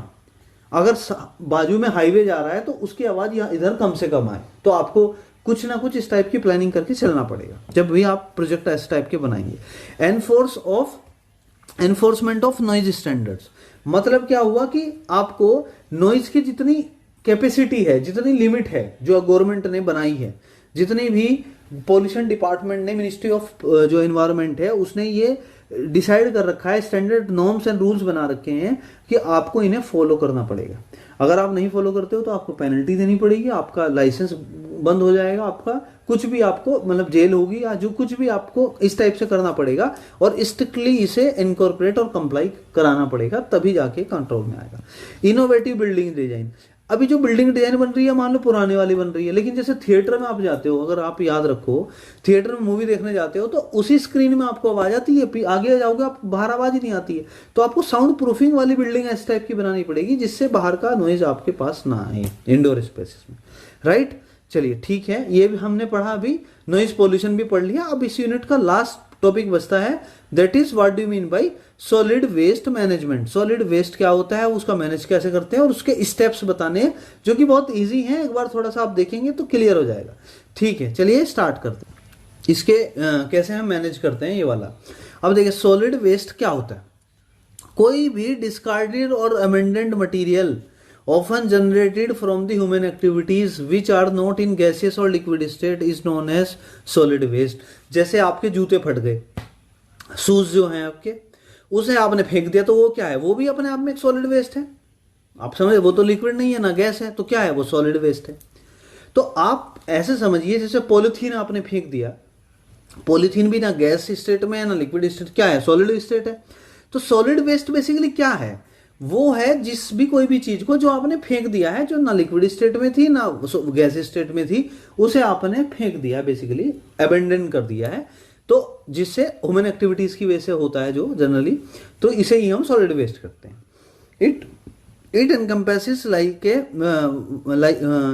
It encompasses a wide range of materials including the house hold garbage, जैसे हमारे घर का गार्बेज है, इंडस्ट्रियल वेस्ट होता है, कंस्ट्रक्शन साइट जो होता है, और डेमोलिशन जो डेब्रिस मतलब जो कचरा होता है, उसका जो मलबा कहते हैं, बेसिकली कचरा नहीं, मलबा इसका जो है मेन वर्ड है। तो जो कंस्ट्रक्शन, हमने कुछ कंस्ट्रक्शन हम काम कर रहे हैं या फिर डेमोलिश कर रहे हैं किसी बिल्डिंग को, agricultural waste and more. Solid waste can be hazardous और non hazardous and its proper management is essential to prevent an environmental pollution, protect public health and conserve resources. obvious सी बात है, क्या है आपको लगता है कहीं भी आप कचरा फेंक दोगे तो ये मलबा फेंक दोगे, कोई हैवी मेटल है आपका, कोई एग्रीकल्चरल वेस्ट है, इस टाइप की जो चीजें हैं अगर आप ऐसे डाल दोगे क्या ये हार्मफुल नहीं होगा? ऑब्वियस सी बात है हार्मफुल होगा, इसलिए हम इसे सॉलिड वेस्ट बोल रहे हैं जो कि बहुत ही हार्मफुल है। और ये टॉपिक का नाम ही जो हम पढ़ने वाले हैं, इसे मैनेज कैसे करना है, मैनेजमेंट इसका देखना है। तो सॉलिड वेस्ट मैनेजमेंट हम देखने वाले हैं। Solid waste management is the systematic handling of solid waste including its collection, transportation, disposal, recycling and treatment. समझ में आया? अभी देखिए मैं इसे हटाता हूं दोबारा से। इसके मेन चीज है सॉलिड वेस्ट को कैसे मैनेज करना, सिस्टमेटिक तरीके से हैंडल करना है सॉलिड वेस्ट को। क्या करेंगे, पहले कलेक्ट करेंगे, प्रॉपर कलेक्शन करेंगे, फिर उसे ट्रांसपोर्ट कराएंगे, फिर उसे डिस्पोज करेंगे जहां करना है, अगर रिसाइकलिंग हो सकता है तो रिसाइकलिंग करेंगे, और जो नहीं हो सकता उसे ट्रीटमेंट देंगे, तब जाके इसका इंपैक्ट कम आएगा सॉलिड वेस्ट का। आप समझे? सॉलिड वेस्ट भी बेसिकली एक तरीके से पोल्यूशन ही है, पूरा पूरा पोल्यूट कर रहा है वो वाटर को भी कर रहा है, एयर को भी कर रहा है, सॉइल को भी कर रहा है, एनवायरनमेंट को भी कर रहा है, एयर को भी कर रहा है, सबको कर रहा है वो। आप समझे? तो इसीलिए सॉलिड वेस्ट का मैनेजमेंट बहुत जरूरी है। तो मैनेजमेंट में क्या करते हैं, उसे सिस्टमेटिकली हैंडल करते हैं सॉलिड वेस्ट को, जिसमें कलेक्शन करेंगे, ट्रांसपोर्ट करेंगे, डिस्पोज करेंगे, रिसाइकलिंग करेंगे, ट्रीटमेंट करेंगे। कैसे करेंगे वो हम फर्दर स्लाइड्स में पढ़ने वाले हैं। The primary objectives are to reduce the negative impact of waste on the environment. तो हमारा ये मोटिव है, इसे क्यों मैनेज कर रहे हैं हम, ताकि इसका जो इंपैक्ट जा रहा है हमारा इन्वायरमेंट पे, पब्लिक हेल्थ पे, इस पे कम से कम इफेक्ट जाए। And utilise the resources more efficiently, मतलब अगर हम रिसाइकिल कर सकते हैं उस चीज को तो वो फिर हमारे रिसोर्स का और ज्यादा ऑप्टिमाइजेशन एंड यूटिलाइजेशन हो जाएगा। This process involves a series of methods and strategies to handle the waste responsibly.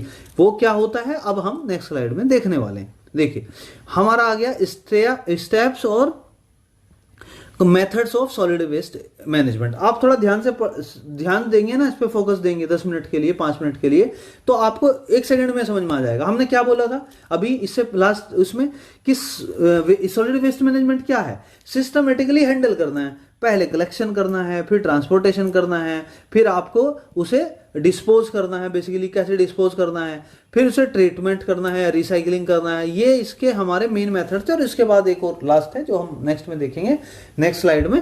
तो अभी ये सिंपल इस तरह से हमें करना है, दैट्स इट, हो गया आपका सॉलिड वेस्ट मैनेजमेंट। अभी ये देखिए इसमें एक एक करके पढ़ते हैं। कलेक्शन क्या होता है? कलेक्शन मतलब कलेक्ट करना, जो आपका सॉलिड वेस्ट है, जो भी घर का है या कहीं का भी है आपका, उसे कलेक्ट करना। अब कलेक्ट करने के भी 3 मेथड है, वो किस तरह से करना है वो देखना है। कर्ब साइड कलेक्शन कहते हैं, आपके घर से ही आके रेगुलर पिकअप, जो वैन आती है ना वो कूड़े वाली, वही बेसिकली ये होता है कर्ब साइड कलेक्शन। अब वो आपका मन है, आप चाहे इसे तीनों को मत लिखना, आप सिंपल लिखना कलेक्शन ऑफ, जो है आपका collection of solid waste from the source. या तो आपका रेजिडेंस हो सकता है, या कहीं गली से उठा सकते हो आप, या कहीं स्टेशन से उठा सकते हो, उसके ऊपर। फिर है कंटेनराइजेशन। कंटेनर का मतलब नाम सुनते हैं, तो आप लोग किसी कंटेनर में डालते हो, फिर उसके बाद वहां से वो उठाया जाता है। आप समझे, कलेक्ट करना है एक्चुअली, समझो सॉलिड वेस्ट को कलेक्ट करना। पहला कर्ब साइड कलेक्शन का मतलब होता है आपके घर से ही गाड़ी आ रही है कूड़े वाली, और वहां से आप डाल दे रहे हो जा रहा है। दूसरा कंटेनराइजेशन, आप नियर बाई डाल देते हो ना, कहीं सड़क पे जाते हो तो कंटेनर रखे रहते हैं, डस्टबिन, कूड़ा, सूखा गीला कचरा, इस तरह से आता है। तो वो बेसिकली जो रेजिडेंस है वो डेजिग्नेटेड कंटेनर्स यूज करते हैं for waste separation and disposal. एक होता है ड्रॉप ऑफ सेंटर्स, मतलब कुछ थोड़ा दूर जाके आप क्या कर रहे हो, कुछ दूर थोड़ी लोकेशन पे जाके आप कचरा डाल दे रहे हो। जैसे गांव वगैरह में होता है कि एक जगह बना देते हैं, तो डेली घर का कचरा आता है और वहां पे आप डाल देते हो सब लोग जाके। तो एक कुछ ड्रॉप ऑफ सेंटर्स। अल्टीमेटली इन 3 चीजों का कोई मतलब नहीं, सिंपल मतलब है कि सॉलिड वेस्ट को कलेक्ट करना है, बस बात खत्म। वो किस तरह से कर रहे हैं वो एक अलग है। आप अगर तीनों नहीं भी लिखोगे, सिंपल लिखना है कलेक्शन ऑफ रेगुलर, जो है collection of solid waste from the different source of like residence, कहां से वो ले रहे हैं। फिर ट्रांसपोर्टेशन है। ट्रांसपोर्टेशन में देखो क्या होता है, कलेक्शन व्हीकल होता है जो ट्रांसपोर्ट करता है वेस्ट को from the various sources to treatment, for the treatment और डिस्पोजेबल फैसिलिटीज। मतलब अब वहां से जहां पे आपने ये कलेक्ट किया है, इसके बाद ये क्या करेगा, ट्रांसपोर्ट करेगा। वहां से कहाँ ट्रांसपोर्ट करेगा, ले जाके जहां पे वो आपको या तो उसे ट्रीटमेंट देना है या डिस्पोज करना है। वो पता है कि सिटी से 10 किलोमीटर दूर जाके वो एक डंप यार्ड बना रखा है गवर्नमेंट ने, या वो इधर उधर नियर बाई आपने कुछ ऐसी मशीन, वो फैक्ट्री लगाई हुई है, फैक्ट्री बनाई हुई है जहां पे आप उसे रिसाइकिल कर सकते हो। तो डिपेंडिंग ही क्या करना है, तो वहां तक आपको ट्रांसपोर्ट करके लेके जाना है। समझ में आया? दो, पहले कलेक्ट करना है फिर उसे लेके जाना है। फिर सॉर्टिंग एंड सेपरेशन, आप लेके तो आप चले गए, अब आपको ये भी तो देखना है कि कौन सा ऐसा है जिसे डंप करना पड़ेगा, फेंकना ही पड़ेगा, जिसे कहीं हमें जो रिसाइकिल नहीं हो सकता है। दूसरा उसे ऐसे सर्च करना, देखना पड़ेगा जो, तो सॉर्टिंग एंड सेपरेशन मतलब उन्हें आप सेपरेट कर रहे हो, कौन सा हमें डंप करना है, कौन सा हमें रिसाइकिल करना है, दैट्स इट। तो इसमें एक वर्ड होता है मटीरियल रिकवरी फैसिलिटीज, वो होता है जहां पर रिसाइकेबल मटेरियल जो है सॉर्ट करे जाते हैं, उन्हें प्रोसेस किया जाता है और रिसाइकलिंग के लिए प्रिपेयर किया जाता है, राइट। फिर एक होता है कंपोस्टिंग फैसिलिटीज, जो सेपरेट करता है और प्रोसेस करता है organic waste for the composting. एक होता है waste to energy plants, separation of combustible waste for the incineration and energy. तो इसका मतलब सिंपल तीनों का क्या हुआ कि हम वहां पे ले गए ट्रांसपोर्टेशन के थ्रू, जहां पे उसे हमें फैक्ट्री में या प्लांट में, जहां पे या तो उसे डिस्पोज करना था या उसे ट्रीटमेंट करना था।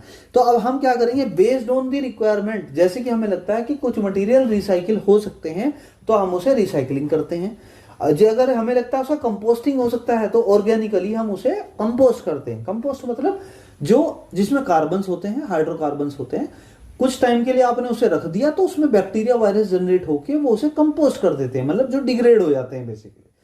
तो ये हमारा इस टाइप का है। फिर हम ट्रीटमेंट या रिसाइकलिंग कर रहे हैं। Composting, natural decomposition of organic waste to produce nutrient rich compost. तो एक होता है कंपोस्टिंग, मतलब होता है नेचुरली होगा, धीरे धीरे over a period of time. ऐसा नहीं कि आज होगा आप छोड़ दोगे उसे। जैसे खाद कैसे बनता है, गांव में आप देखते हो, आपने वहां जाके डाल दिया, आपने 6 महीने में 4 महीने में देखोगे अपने आप ही उसकी कंपोस्टिंग हो जाती है, उसका खाद बन जाता है बेसिकली। वो नेचुरल डिकम्पोजिशन है।